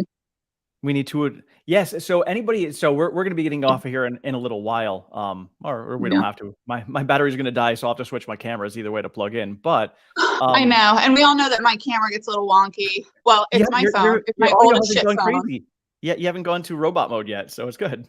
Well, I haven't given any of my good conspiracy theories because I tweeted them. Oh my God, do you love how I tweeted that tweet thread and then the price cut came? Was it the same day but later or the next day? Well, the price cut came late in the day. It was, I don't know if it was midnight. It was late in the day or Okay, it was the early in the same. It was morning. the same day then, I think. Yeah. I was like, thank God I put that out before, because that would have been like, oh, nobody cares. We already know that there's a price cut. Oh yeah. Yeah, and the other two ladies, so if there's any women who are watching this, you guys are all more than welcome. I know I saw Lena on here before as well. Anybody who wants to join us, this is anybody's welcome in the chat. Ladies only on the video here, but the more the merrier. Come on. I don't even know if I have a limit as to how many I can have, but whoever wants to come on. 10? I don't know. For StreamYard, isn't it like 10? Look, well, I mean, how many little squares can you have? I think it depends on what level I've got. So I don't have the top level, but yeah. Either way. I mean, I would give up my spot. I talk a lot, so someone else can talk. But I talk to a bunch of the ladies, and some people are not comfortable being on camera. Yeah, I get it. Fine. I get it. And then like scheduling and stuff. Oh, scheduling. Oh, Speaking of scheduling, that just reminded me, because does everybody know Adam from Intelligent Eats? Do you know who I'm talking about? Oh, I know Adam. Yeah. Yeah. Do you know that Adam's been on that channel before? Yeah, I love Adam. So he and I have done Twitter Spaces together about nutrition and stuff. And so like we know each other, and we're also Facebook friends, thank God, because his Twitter account got permanently suspended last week. And for like no reason. Like we could not figure it out. We went back and forth quite a bit, because I was like, well, did this happen? Did you do this? Did you do this? No. So, and he was like the third person I knew that had happened to, because like the algo, like Elon is like moving fast and breaking stuff. That's how he operates. Fixes it. And he makes a lot of progress when he does that, but we are feeling the effects at Twitter. So he's like freaking out and stuff. Well, he got reinstated today, full reinstatement. I was like, oh, awesome. Good. I'm glad he's back. Yes, and we are all glad he's back. So, and that's one of the things that Elon, and this is a testament to how all of Elon's companies work and why Tesla is as successful as it is. Because like you said, he goes in there, and if anybody who's watched the Iron Man movies, it's literally just like, Tony Stark. He will go in there, bull in a china shop, to just smash everything, but will fix it along the way. And anything he realizes he broke, he'll fix afterwards. And so that's just what we're feeling right now. So he'll make it right. He'll be like, oh crap, that was a mistake, my bad. He told us that right off the bat. He's like, we're going to make a lot of mistakes, and we will do our best to fix them. Like, he was pretty open and honest with us. Yeah, like there's been some hiccups. Like I did not see, and a lot of people apparently did not see Ross Gerber's tweet about he and Gordon Johnson having a Spaces. And thank God I just saw the Spaces up at the top, and I was like, is that Ross and Gordon in there? Because Ross and I mutual follow each other, and so I like see his stuff, and I was like, are they having a Spaces and I don't know about this? So I hopped in there and then I retweeted it. But I did say, make the comment like, I told him I'm not seeing your tweets. I don't know why. And then other people started commenting and being like, I'm not seeing his tweets either. And so I think like the way like they did that new like for you and then people you're following thing. And I think the algorithm's just a little off. So they're fixing it. They know about it. We're just all going to have to be patient. I am very confident that like in the next 3 months, it's going to get amazing. We just have to stick it out.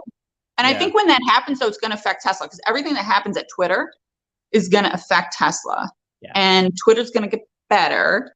So I think that's going to affect Tesla in a positive light because of Elon, because Elon's there. And, everybody wants him back at Tesla, apparently. I mean, there's a lot of people screaming like, I want you back at Tesla. And I'm like, he doesn't build the cars. He's not on the factories. Like he's already told us that like the company is running without him. There's nothing more he could do to make it any better. So, I mean, that's awesome because that takes the key man risk right out of it. So it's phenomenal. And I believe Lena, so how was that? Because Lena in here said it was kind of cringy, that whole Ross Gerber, Gordon Johnson thing. How was that? I didn't get a chance to listen to it. So I was in it and I missed the first part, so I'll tell you, Gordon. Now you're going all robot. There it is. Now, of course. See, it's every time we're gonna talk about something controversial. You're gonna have to talk now. All right, I'll talk. Yeah. So apparently it was cringy. And there were the two that I wanted to watch. There was that one there I wanted to listen to, and then the one with Warren and Alexandra, which we know we weren't going to talk about before. So I wanted to hear how that one went well, and everybody's friends okay. now. Excellent. Well, I mean, not everyone is getting along now, and drama squashed. Yay! Oh, thank goodness. Thank goodness. Yeah, it was good. It was good. It was positive. That's all we need to say. It was positive. It was great. But with Gordon, am I still a robot? Yeah. Fuck. I mean, we can hear you, but it's just like in an echo chamber. No, I know. I hate it. I don't know why it does. I think it gets hot. Could be. I don't know. Okay, fine. I'm just gonna be a fucking robot. So, all right. So what happened was Gordon just screams, like he yells. Oh, of course. I even had a comment like, Gordon, we can hear you. Please calm down. It's like hard to listen when you yell. And like he actually did tone it down because like I was not the only one. There was like 100 comments of like, dude, you gotta calm down. So, you know, he won't even try the FSD. I think there's just a lot of bad blood. So there's also, we have to remember that it is a high possibility that his dad was or is a high up executive at GM. Yeah. He has confirmed this in tweets. And then there are other tweets in which he like kind of takes it back and says, no, that's my stepdad, blah, blah, blah. So like he has an agenda for one. For two, who are his clients?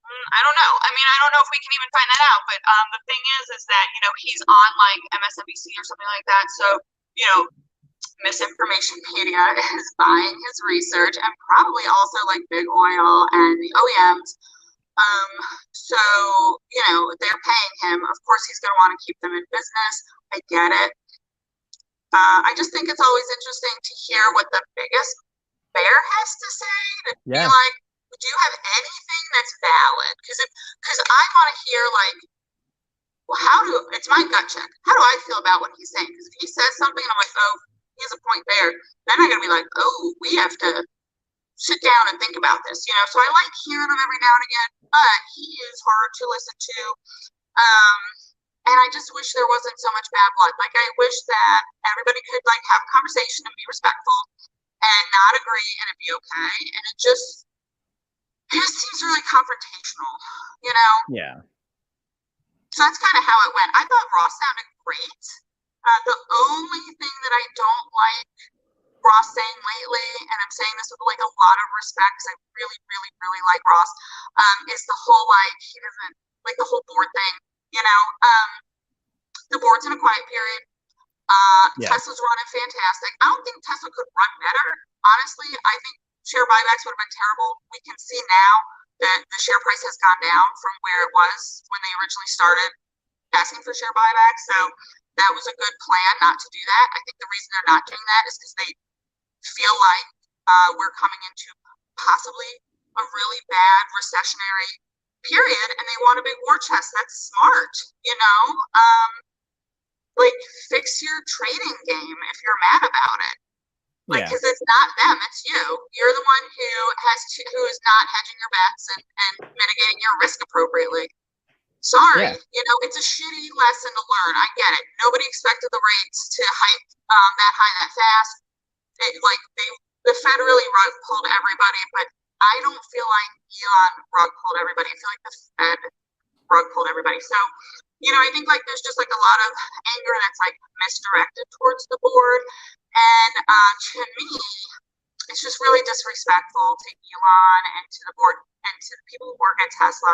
So I think they're all doing like the best that they can. They're doing a fantastic job. They're working their asses off. And we trusted them to this point. Yeah, we trusted them all to this point. You know, we trusted them to get us here. And I agree with you. And like, so I've got TM here. You know, we're going to see to 200 soon. I think we would see realistically us going down again before we went back up to 200. That's just my take. I obviously can be wrong on this. But I think that's what we're going to see. And I think that's part of like what you said, why the board did not do the buyback yet. You know, they're anticipating what could be a recession. They already told us this on the Q3 earnings call. Elon has said it many times. So they're thinking about a potential recession. They want to be ready for this. So they don't want to make decisions until that time comes. They've, in typical Elon and Tesla form, they've played out every scenario that they could possibly think of that could be coming. So in their worst case scenario, they want to wait, and they're going to wait until we get more clarification as to what the Fed is going to do and how bad a possible recession could be. Once they get that clarification, just like all of the institutions that are sitting on stockpiles of cash, once we get that information, that's when they would do a buyback. Now, again, a buyback isn't going to be like, hey, we're going to do a $10 billion buyback and then buy back $10 billion. They could say, we're going to do a $10 billion buyback over the next 12 months and then just do it over the next 12 months whenever it feels right. So we may end up getting either. You don't know. I mean, right. honestly, so they might. Yeah, Elon hates the shorts. I will not short Tesla on principle, and I don't judge anybody who does, because everyone's got to do what's right for their portfolio. I'm trying to be super non-judgmental about all of that stuff. I just love everybody in our community. I just want us to be nice to each other and learn stuff together and all grow together. Right. Do what you got to do. But for me, it's just not right for me. I just can't do it. He hates shorts. If he gets the opportunity to burn them, he's gonna. Oh yeah, because they almost buried him in 2018. So they might end up with $40 billion in the coffers. I don't know. It could really work out if the Fed does U-turn. And when the Fed U-turns, I think because everybody's so focused on the Fed U-turn, it's gonna slam. Oh yeah, and that's the thing that we have to pay attention to. Also, is sure, I'm sure Elon would have loved to burn the shorts last year, but as he said, the macro environment was so heavy, there's nothing he could have done. Even if Tesla had announced a buyback for $10 billion in Q3 earnings call, guess what? That would have lasted a solid 2 days, and we would have come down anyway. That would have been just throwing, the money right into a fire pit, and it's gone. So it was way more wise for them to wait. And, maybe they don't announce it right away. Maybe they wait for Investor Day. Maybe it's the shareholder meeting that they end up announcing this buyback. Because you have to remember, for a buyback, they don't have to get shareholder vote on this. They just have to have the board vote. And once the board votes yes, then they're going to do it. And they can do whatever they please. So they're going to do that. And then, of course, like we said, if they come out and say, hey, we're going to do a $10 billion buyback over the course of the next year, even if they say that in the Q4 earnings call, they don't have to do anything right away. So they may let it linger and then kind of fall off the radar a little bit. Then people could short a little bit more. Then Elon can be like, hey, we're sensing the Fed's about to pivot. Here's our buyback coming. Shorts are burned. And that could easily happen. I do feel like they might even just watch the options market and the technical analysis and see when is short interest really high, and then do it once it's safe.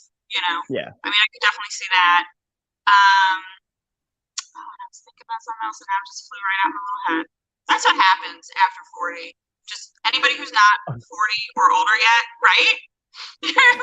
I'll be having a conversation with someone. I'll be having a conversation with someone, and all of a sudden, in the middle of the conversation, I forget what we were even talking about. It's gone. Just all right. That was fun. Yeah. And I'm like, it's the cannabis. Nope, it's the 40 plus. It'll come to me. It'll come to me the minute we get off this call. That's what'll happen. So earnings not looking so good, I guess. Actually, so TM, here's the thing. When it comes to earnings, I think they're going to be fine. When you're looking at actual growth of a company, forget about expectations, forget about all of that stuff. We're going to see good earnings. We're going to see very nice growth in the company. That is the most important thing for a long-term investor. We are seeing very good growth. So regardless of where it comes in with expectations, who cares? It's going to affect the stock price. Who knows? Because think about every historical earnings that we've had. Tesla has smashed numbers and we've tanked right after earnings. So it means nothing. Playing earnings is the hardest thing. Tim, we have tanked after smashing earnings in a bull market. Yeah. We're in a bear market. We missed on expectations. FYI. Yes. We all know that. If you follow Tim's channel, you know that. And so, but they didn't sell as many cars as they thought. Unfortunately, even with cutting prices, they cut prices, the end of December. There was a lot of incentives, and it still didn't quite do the push. So I don't know. Analysts are going to back out if they do any of the credits that they have. Analysts are going to back any one-time thing out. So, I don't know. There was a lot of earnings this week. There's a lot of tech, isn't there? There's yes. Well, Netflix had theirs yesterday. Netflix was good, because last year when Netflix had theirs, that was the spark. We had already seen the stock market starting to come down, but that Netflix earnings like just triggered everything, and it was just downhill from there.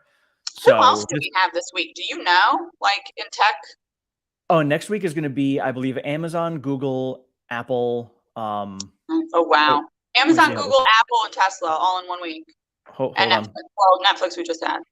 Let's see. I got to plug in. Battery's going. Oh no! All right. Well, while you're doing that, I'll talk. So I'll tell you, with the socials and tech and everything last year, the one that performed well was Pinterest. So I'm kind of watching Pinterest to see how they do for earnings. I have to look and see when their earnings are, because of course I sold all my Pinterest. As everybody knows, I sold like everything. And so I am watching, but not that tightly because I don't have Pinterest anymore. I'm so bad about it. Like I have to have at least one share of something to really pay attention. It's bad. So I'll have to look that up. But Pinterest did really well last year as far as their earnings. It was like the only one that performed well. So yeah. So for me, I'm actually looking to clear out a few more of mine. I still have some lingering stocks that are out there, but with Netflix, so Reed Hastings stepped down as CEO. So there's rumors that he's going to come in as the Disney CEO now, because we know that Disney CEO stepped away.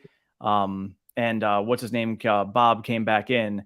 And so yeah, but that was like a hostile takeover though. Like that wasn't the guy who was in did not want to step away. Like he was supposed to be in that position. And then who is it that came back? Bob with Michael Iger, I think. Yeah. He got bored. He went on vacation without his wife. I think he was like on his yacht. He's like in his 70s. This is what I heard. He was on his yacht, bored, and he was like, I gotta go. I gotta do something. Oh man. I didn't hear that, but my thought is I don't know if they just didn't like what was going on with the other guy. And so now with Reed coming down, maybe he's going to be the perfect person to come in and take Bob's spot. I mean, don't know any of that. So we will see how is that a for sure? Is that definitely happening with Disney? No. That is oh, here it is. Bob Iger returned to Disney. Chapek screwed up. So yeah, Chapek. I didn't know his name. Thank you. I appreciate that.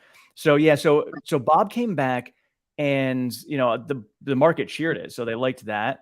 And I think with Reed Hastings, he'd be the perfect guy to come in and step in. And think about all the Netflix, experience that he has coming over to Disney Plus.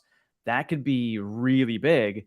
And, then of course, my dad and I are talking. Does that mean that maybe there's going to be some sort of merger with Netflix and Disney Plus? I don't know if they would even allow that because it would be so massive.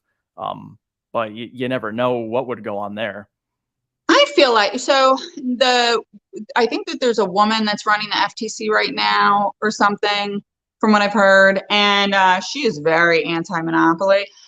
So that's why you're seeing so many lawsuits with like Google and Microsoft, because I think Microsoft was buying literally everything. Activision. Yes, that was like last year, but that was a while ago. But yeah, still going on. Yeah, isn't it still going on? Activision Blizzard still like there's probably it was like a very long acquisition. But it's like up in the air now because of this lawsuit or whatever. So, there is like a big antitrust, which I'm like, listen, you guys are going too far with this antitrust stuff. It's different if there's no competitors, but there's competitors in these markets. Let the market. The market's far better than the government. Government sucks at everything. Okay. Government should not be involved. Right. They're just bad. But but with Netflix and Disney Plus, that makes sense because they're just like streaming platforms, so it's not like the parks would be merging too. Actually, you'd be breaking Disney up, you'd be breaking up the conglomerate of the parks, the retail, the media, so that actually might be something that is supported. Yeah. I mean, and the Disney umbrella is huge. Mm-hmm. And then you think about the fact that Twitter, with the deals that Elon had going on, of course, he always laid these foundations for us as to what's going on with Twitter. When he came out and said, I see that Twitter is going to be solvent by the end of 2023. And we're like, oh, that's awesome. And then all of a sudden, guess what? 2 weeks later, we hear about the fact that they've signed all of these massive contracts with ESPN and all of these other things to be like the leading source of information for them all. Like, that's it right there. That's exactly how they're going to be solvent. Yeah. Well, and I think what people don't 100% realize is that Elon is extremely well connected. And I see this when I listen to the All In Pod, when I listen to Joe Rogan's podcast, and these are two huge platforms. I mean, Joe Rogan's podcast is probably the most popular podcast in the world, and the All In podcast is in, I think, the top 20 podcasts in the world. So these are enormous platforms. And these guys shill for him like nobody's business. And I hate even saying that because they're not shilling. They know him and they've done business with him. But people that have worked with him have great things to say, and they're extremely loyal to him. So I have the utmost faith in Elon being successful with Twitter. And I mean, he's been successful with so many businesses. Like, he's made these billion-dollar businesses. Why are we questioning him at all? Oh, I know. So here's actually a good question from Marty. I think Tesla will eventually have to split up like Tesla Energy, Tesla Auto, and Tesla Robotaxi. Honestly, I've been thinking about that if they would have to, and obviously, like, they would never even approve of like the X.com or the X Corporation when he wanted to put all the other companies together. Probably wouldn't have never happened. And I thought about it with this one here, and as far as Auto and Robotaxi, those would still go together. But personally, I think if they do end up going to AI and Optimus comes out as he thinks it is, they might end up splitting into those three. But at that point, maybe he could have X Corporation have it under the umbrella, but they have to operate as separate entities. No, I could see them breaking up Tesla. But what they do when they break up a company is you get shares of all the companies. Yep. So effectively, you're still going to have, if you have Tesla shares today, you will have shares in all the companies, in theory. So you'll be beautiful. But if you're trying to buy shares at the 11th hour, when Tesla's all, when everybody has accepted what we already know, then you're going to have to buy shares in different companies. Yep. So now, so that's what I want to see though? Optimus. Oh, I know. This is a good point too. If Tesla has to split, Amazon will too. That's true. No, there are so many companies. The woman that runs the FTC right now, or whomever's charge are there, it's like very anti-monopoly. So I agree with that. Yeah. And as long as there's, and maybe that's another reason too why Elon is so big on having competition, because if there's no competition, it's first off, obviously it's good to drive, innovation forward. But if they don't have competition, then yes, monopoly is going to be thrown around a lot.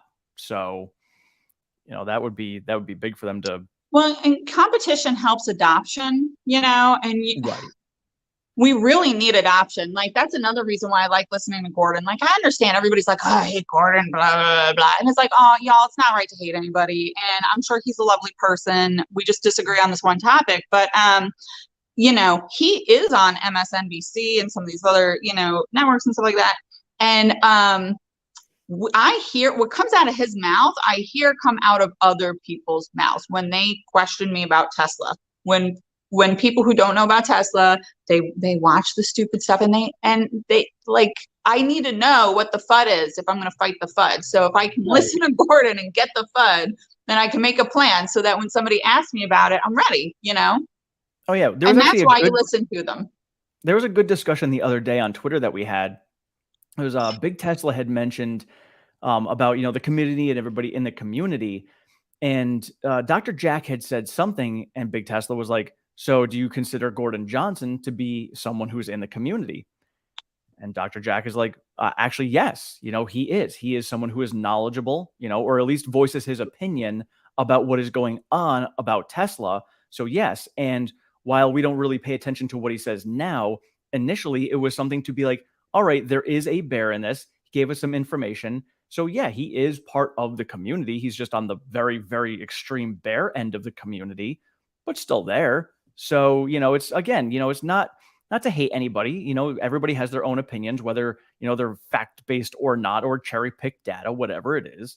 He's still part of it. It is very cherry-picked data. It's a good point, but that's good because Tim, because you've heard him. So you can tell people that when they're like, well, I saw this analyst and they were on the TV, because like, oh, my mom believes the TV. Well, she doesn't believe the TV about Tesla because she is indoctrinated. I am her daughter. She's indoctrinated in Tesla. But, some of our older relatives or her friends or something, they're all watching like normal TV. We're not. We're all streaming, but like we have our own little tech bubble. We're all like high educated, like we are interested in tech. There are a lot of people that don't care, don't have an education, maybe watch the local news.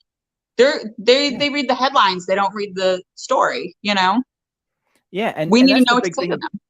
Yeah, and like you said, that's the important thing is, you know, you don't want to, you know, inundate yourself with all of the FUD, but it's very important to hear all of it. Because again, when like I talk to my dad who watches CNBC regularly, and he'll say, "Hey, I saw this analyst on here saying these things." And I was like, "Yes, I know who that is. This is the information he has. This is what he does with his information."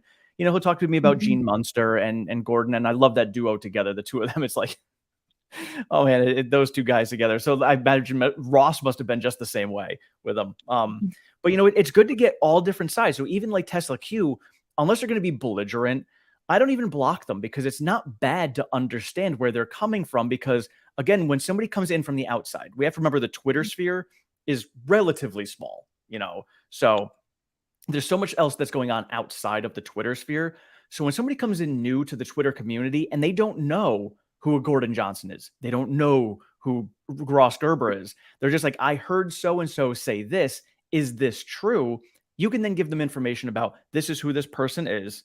You know, you can do your own data and research. I always recommend that. But in doing your own due diligence and research, it requires you listening to all the different, you know, opinions that are out there and in listening to the facts that are out there. And then by listening to all the different opinions on all different sides, then you can finally come to what the actual truth is that you need to know for yourself. Yeah. So we're at an hour and a half, Tim, and I've seen you yawn twice. Have I? Did I yawn? My bad. You did.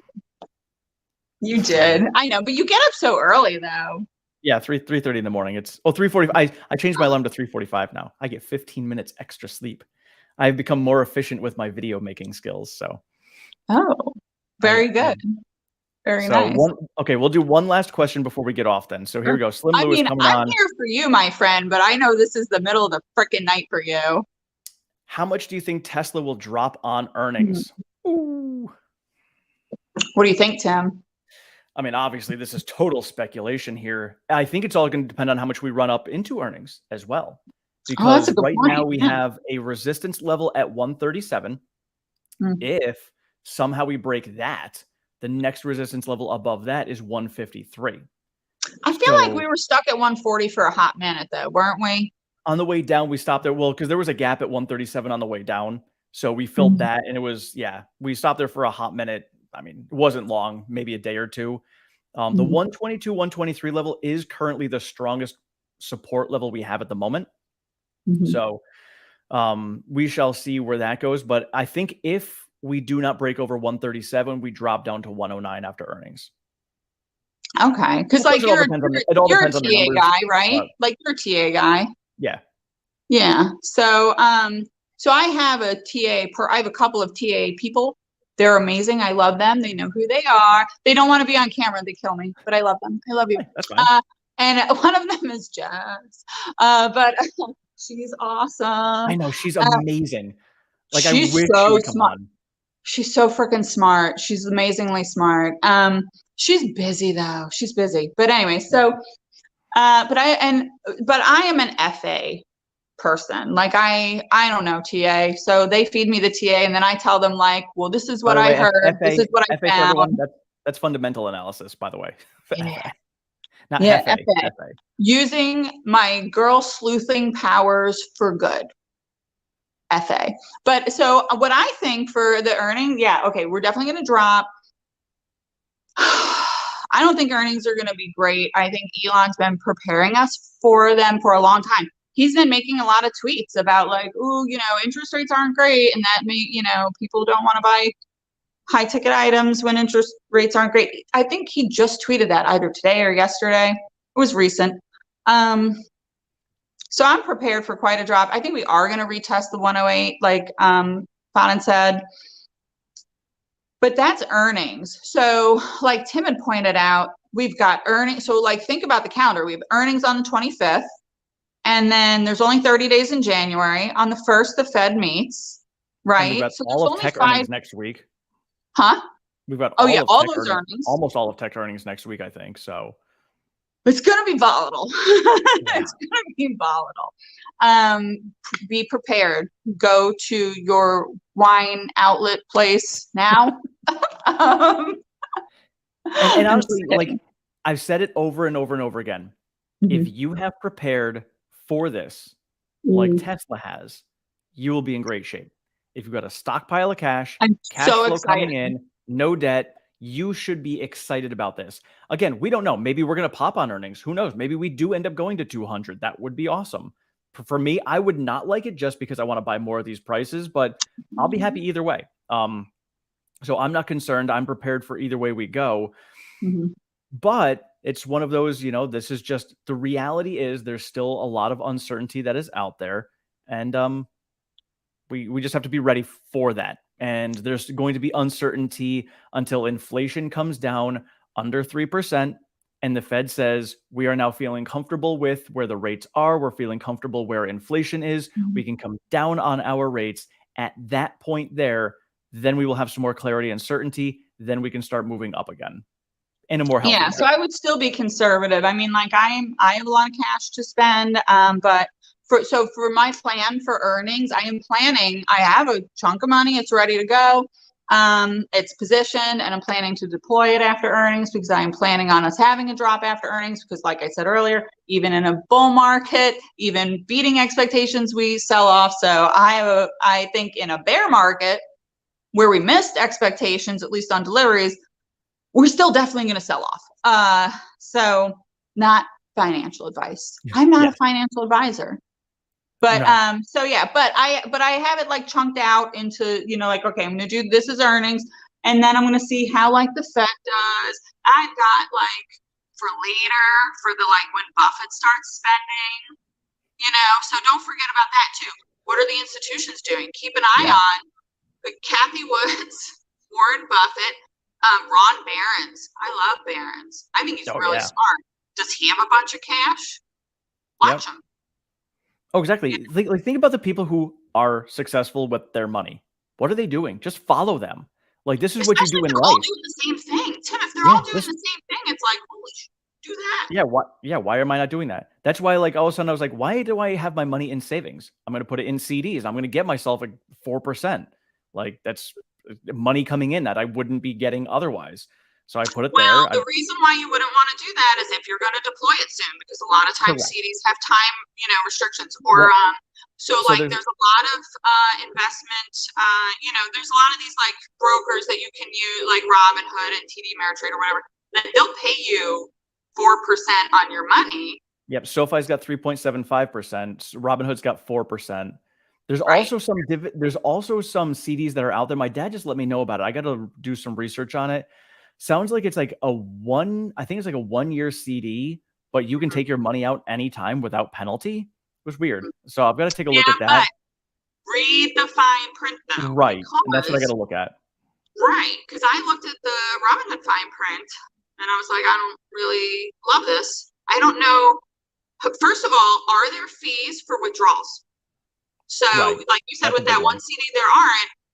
I want to say there are fees for withdrawals. Like you can put money in, but if you're going to take it out, they're going to fee you. What the F? You're going to pay me 4% on this money, but you're going to charge me for withdrawing? That's weird. And then how long will the transfer take? If you're trying to buy a stock as volatile as Tesla, have the money in your brokerage account ready to buy. Don't be moving it because banks can take up to a week to cash it. By the way, so everybody knows, a bank can take like 7 business days, I think, 7 or 10 business days to cash a check. If it's over that, it's an SEC violation. Call the SEC. Because I've done that to Wells Fargo. But anyways, so, they can hold your money. So you're going to want, especially like think about what happened with AMC with GameStop when they went on runs, okay? Different brokerage houses froze them, where you couldn't buy them.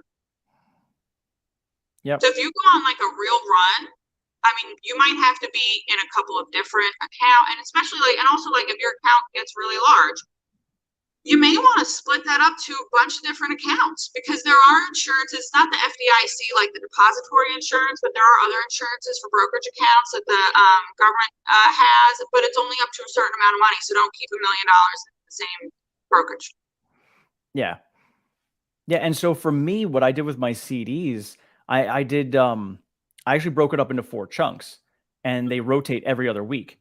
So this way, and they're all one of them is a 3-month, but they're all of them are 1-month CDs. So now they're all going to expire every other week. So when it comes up, I can, like this time around, they're still offering 4%. But what I decided to do this time was take, I was putting 5,000 in each one. So I put $1,000 into a couple of dividend stocks and then re-rolled that 4,000 into another CD. So it's more accessible money and getting me dividends. Tim, I forgot you asked me what dividend stock I liked, and I didn't tell you because I wanted to tell you on camera. All right, so the dividend stock that I like is Gabelli Equity Trust. Okay, Gabelli Equity Trust, it's GAB. So it is run by this billionaire Mario Gabelli in New York. They have been returning in dividends since 1986. Look up their record, 10% annually. Wow. Yeah, just buy Gabelli and let it roll. It is a triple leveraged closed-ended, or no, it's a leveraged closed-ended ETF.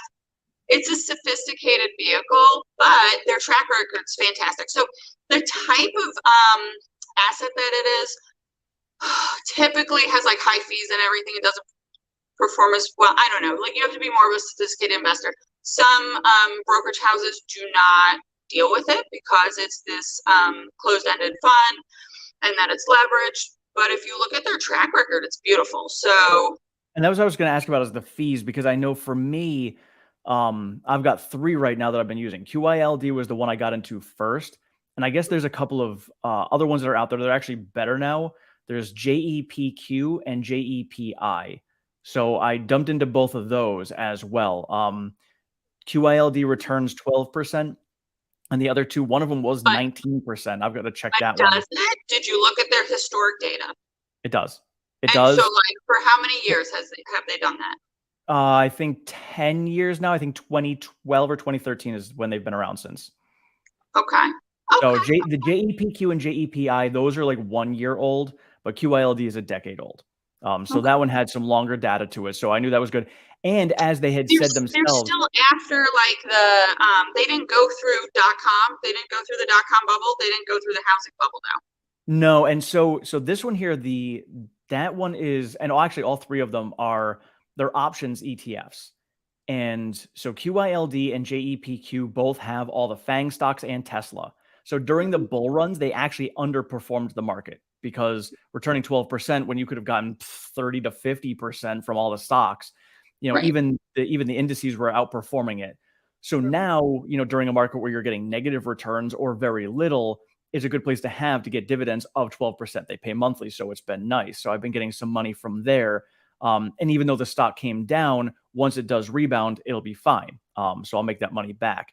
And so at that point, when I get to there and the market's rebounding, that's when I'm going to dump out and put my money into more equities rather than these dividends, because there's no point, because that in a bull market, you're going to underperform in these dividend stocks. So I would take them out at that point to put them into something higher growth. Yeah, no, and that's wise. That's very smart. But you're right. In a bear market, sometimes you have to have a bear market strategy. Although if you're long something, like, set it and forget it. Like, move the shares, make them unaccessible. That's what I like about your CD plan, is that the money is locked up, so you can't FOMO, you can't YOLO, and you're only going to get 4%. The letters. And I only get 4%, but guess what? It's not going to go down. So it's guaranteed. You're going to be guaranteed making money on it. That's the thing. And you look at Warren Buffett. What has he done? Coca-Cola's got dividends. So the dude's loaded up on this forever. And when we get to a bear market, obviously he has lots of other sources, but he's getting a ton of dividends coming in from Coca-Cola. I'd say Coca-Cola is only like 7% of his portfolio right now, though. Yeah, but 7% of Warren Buffett's portfolio is yes, a lot of money. That's fair. That is fair. Yeah, I mean, that's true. Well, and you have to remember, like with your strategy, not only are you getting 4%, you've made it a habit of saving and investing, and that in and of itself is really important too. So if there are like new investors out there, just getting into the habit, even if it's a small amount of money, like like anybody who has a lot of money, 80% of millionaires in the United States are self-made. So a lot of people that have a lot of money, they started not having a lot of money. They started somewhere, so just start. You cannot have millions until you have $10. So yep, I started 5 years ago, $75,000 in debt, and I actually got to do my update tomorrow. I think I just hit 6 figures in a net worth. So that to me is pretty awesome for 5 years of work. That's pretty outstanding. So I'm happy about that. That is amazing, Tim. Congratulations, because that's fantastic. And I got to tell you that, I mean, it's hard work, and it's like, a lot of cutting expenses. Like, and you're running a household with one person, and so all of your expenses are on one salary. It's a lot different. Like, if you're married or if you have roommates, so you could always house hack. That to me is another reason why I've got all that money in CDs, because I'm like, well, I'm saving that cash to buy real estate, but obviously it's just sitting there in the bank. I might as well make some money on that cash, but still have it relatively accessible as I need it, because I figure if every other week I have $5,000 available to me, well, if a house comes up available, guess what? I'll have that $5,000, and I still do have $5,000 in my savings. So I've got plenty of money accessible to me to take advantage of any opportunities. That's the agility I love to have when it comes to investing. Yeah. And buying a house is really going to be a game changer, because like I said, then you can house hack, you can get roommates, you could even do like when you have the travel nurses, like host a travel nurse. Oh yeah. And so I'm torn between two different things. One, I was going to buy a multifamily and live in it, and do basically the house what you hack, should do. and just have other people basically pay for my mortgage. That's the most ideal way to do it. The other is I was, maybe getting an Airbnb and start doing that, because I'm like, I do plan when my son graduates, I do plan on going out and just living in a van. Like, I'll travel the country in a van, and I don't need. So you're talking about buying it as your primary and then turning it into an Airbnb. No, I would actually just go buy an Airbnb. Like, I'll stay here in this place here, and then as soon as my kid goes to college, I'll get my van and go travel around. And the whole premise would be, where do I want to travel to, where I may want to stay somewhere for a week and actually be in a house instead of a van? I'll just buy the houses there and rent them out as Airbnbs.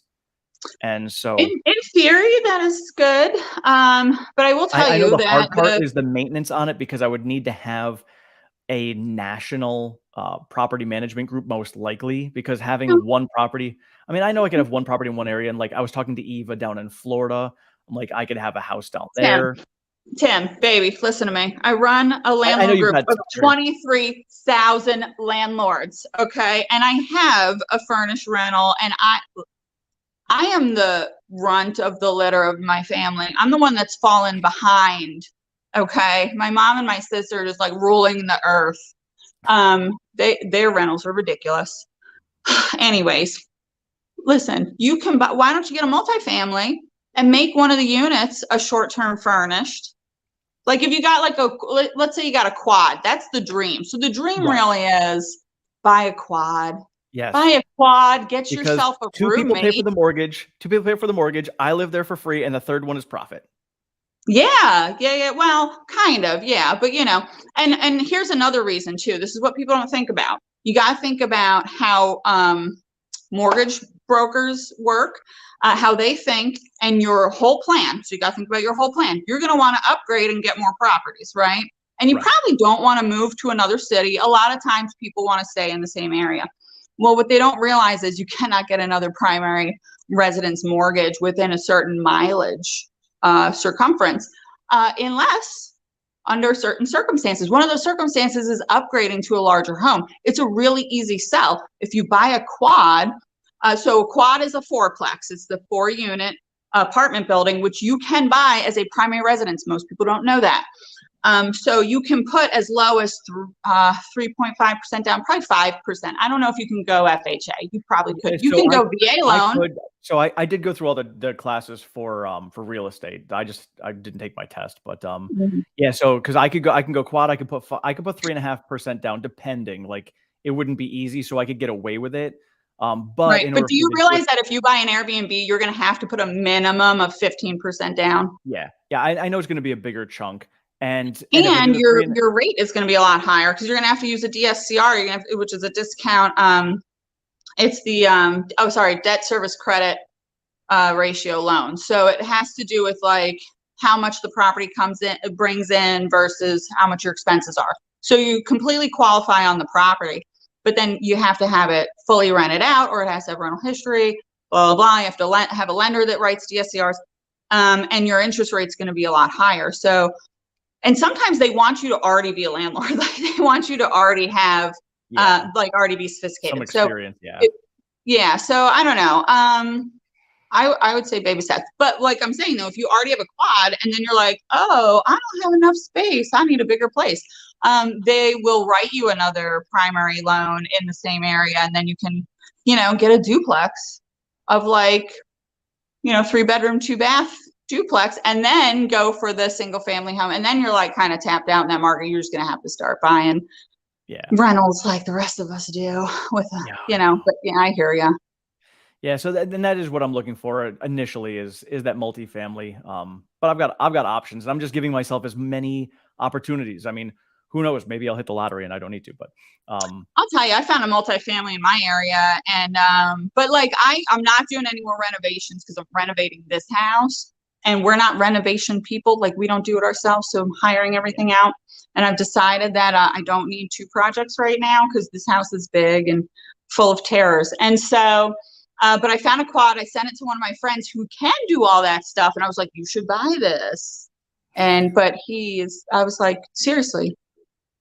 Buy this property. Like, how to renovate. But what the problem is, a lot of people that know how to renovate don't know the real estate side of it. Yeah. And it's scary. It's scary if you don't know. It's a lot to learn. And I can do the renovations. Like when we bought our house, when I was married, needed a lot of work. And so I went through and I can do the work. I would prefer not to. I have no problems hiring someone to do it. I would rather go out there and do the fun stuff like buying the houses and let somebody else do the work, and I'll pay them. That's fine by me.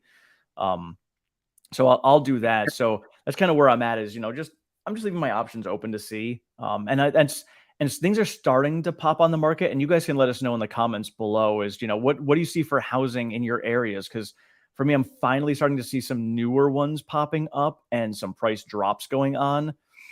I thought we would see it sooner, but I think we are going to see it eventually this year. And I think with the layoffs going on, I was talking to Nick, I think it was Nick the other night, about how the domino effect could end up happening this year with the recession. And people are like, well, we don't feel the recession. We don't see what's going on. Things are going well, but people start losing their jobs. Then people can't pay for things. Foreclosures start to happen. Rents don't get paid. More foreclosures happen. Landlords start selling their houses. So like we haven't gotten to that tipping point yet. And, if we're going to get there or not, I don't know. But I think we're getting there, because I think we just saw that the wealthy people are not spending as much as they were. So like Louis Vuitton is seeing like a lot less traffic. Like all the luxury stores are seeing a lot less traffic. Jeremy from Financial Education, just did a video today about it, and he said that like the inventory of Lamborghinis in Vegas. Do you like this barometer? Do you like this one? The inventory is really high, apparently. But that, like, these are the kind of things we got to watch out for. Oh, This is why I'm just always on the. Thank you, Chris. Cheers to you, sir. Oh, hey, Chris. But Jen has some dry red over there. Everything. It's crazy. Oh yeah. So, and that's it. And there's so much to pay attention to in the market. And quite honestly, that's why. For me, I mean, I'm newer to investing. I know enough to be dangerous. But it's like, the one most important thing I have learned myself and kind of tried to educate people on all year long is just have availability of cash. Have yourself cash and cash flow. And if you don't have a giant stockpile of cash, make sure you got cash coming in. Like loving the fact that Fa now has a job. Eva went to get herself. The reason we don't have as many ladies on here tonight, because they're brilliant.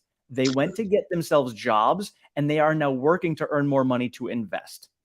Well, hold on though. What you got? There's a flip side to that though, because if they're at work, they can't watch Jeremy from financial education and know that there are too many Lambos in Vegas right now. So maybe the job allows them to watch. Huh? Maybe the job allows them to watch too, so they're working. I highly doubt it. So the way that my husband and I have our like marriage, arranged or whatever, and have always really. I mean, I did work for a long time, but we always had his career was going to take precedence, and then we were going to work towards me running our investments in our household, which is where we are now. My full-time,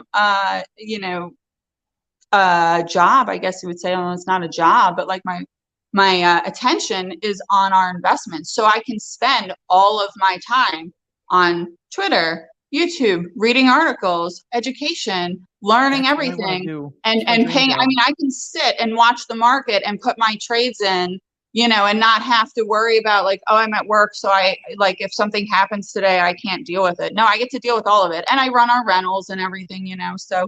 But it has paid off significantly. So if you have the right partner and you have the right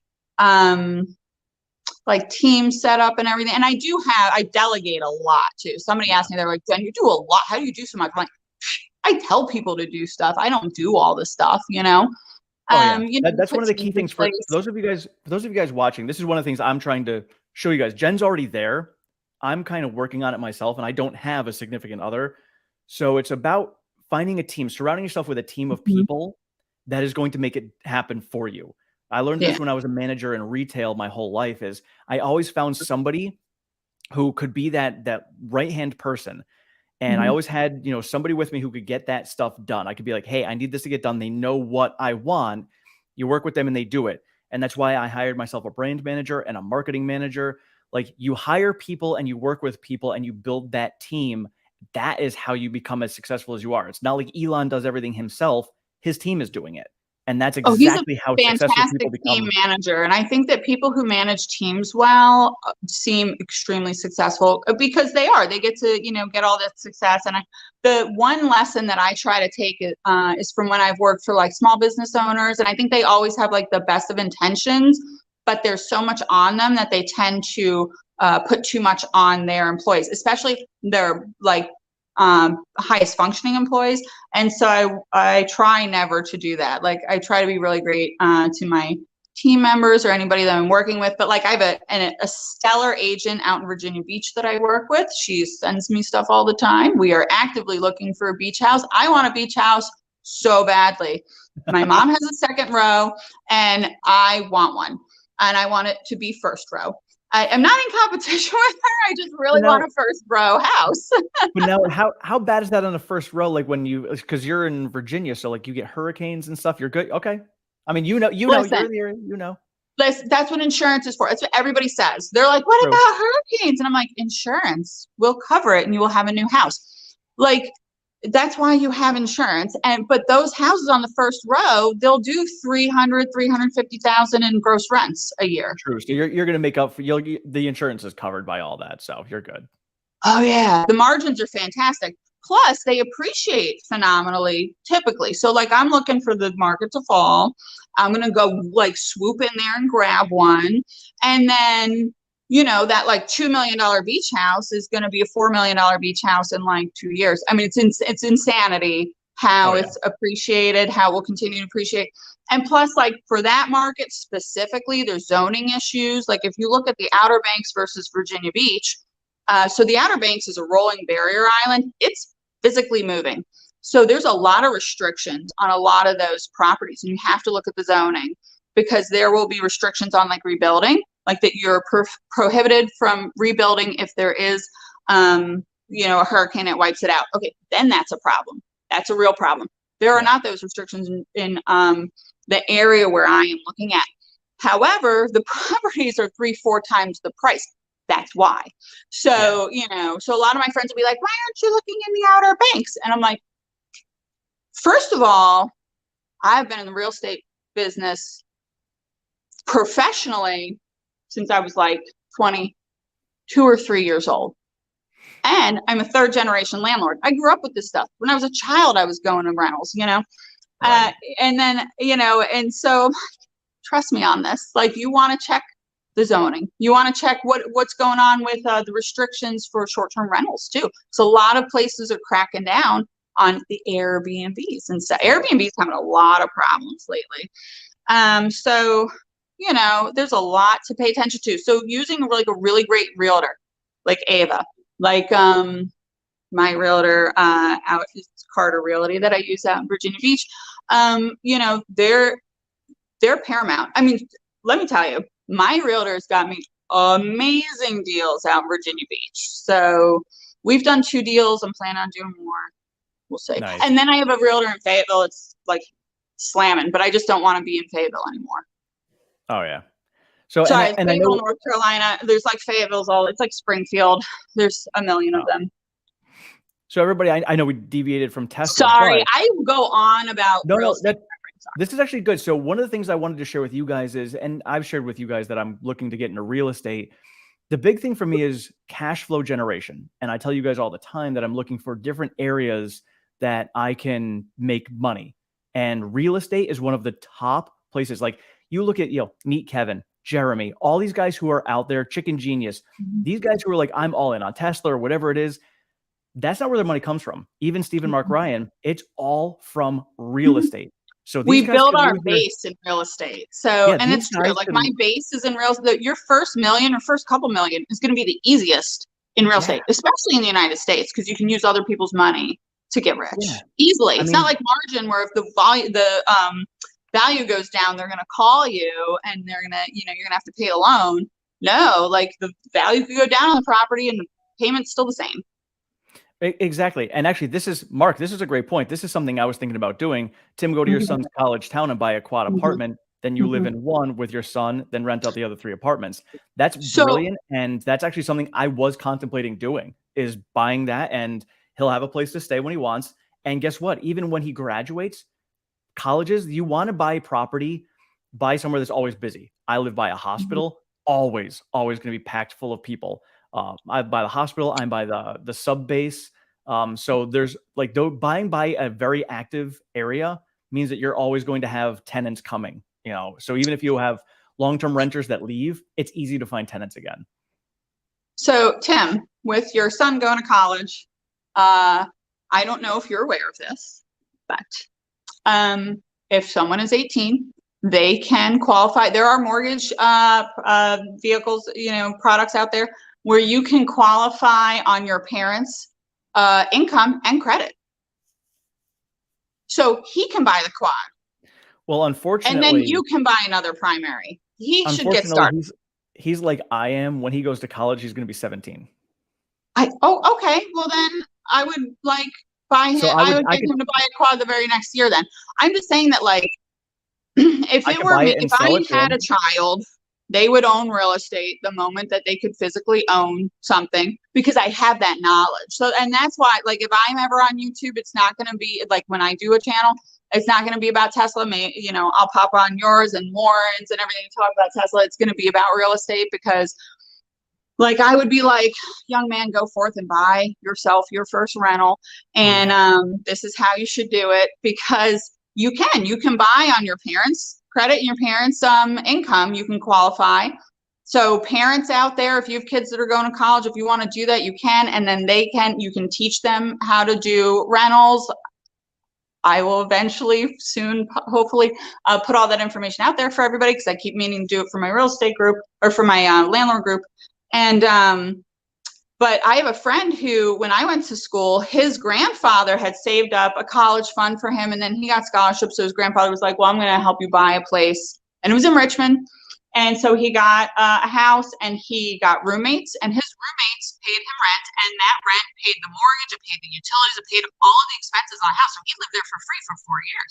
Well, he saved up enough money, and he bought the house across the street. So then when he graduated from university, he owned 2 rentals in the city that were cash flowing. Well, I'll tell you, by the time we were 30, he was living on a sailboat, retired. Oh yeah. And as Mark says here, he's not going to have to pay for a dorm. So I am going to take a look and see what housing prices are over there, because Roger Williams, where it's at is probably not the cheapest of places to buy. But, I'll take a look, because if that's an option, then I would be also in-state. So in-state tuition is going to be less. So, and then having him there. And like you said, even if I bought it the first year, then, once he turns 18, I'll just sell it to him and then he'll have the property and it'll be under his name and that would be fine. You can do that, definitely. Yep. I've sold property to family. I've done all sorts of drug deals. Oh yeah. Yeah. We're going to work this out. So we'll finish up now. We've been at 2 hours. I'm going to be going it's to bed. 2 hours. We got to go. I'm just going to get on Twitter and tweet. So if anybody has any questions, just tweet me. Yeah. So you guys head over to Twitter if you're not over there. Highly recommend Twitter. It's getting to be a very good place. And I have a feeling in the future, we're going to see a lot of this type of stuff over on Twitter. So otherwise, thank you all, whoever hung out with us for this full 2 hours. This was now my longest live stream. Nick and I had the longest earlier this week, and now this is the absolute longest. So the marathon live stream. So thanks, Jen, for being on. Thanks for hanging out on this Friday night. Thank you guys all so much for being here. We will see you guys all later. Yes.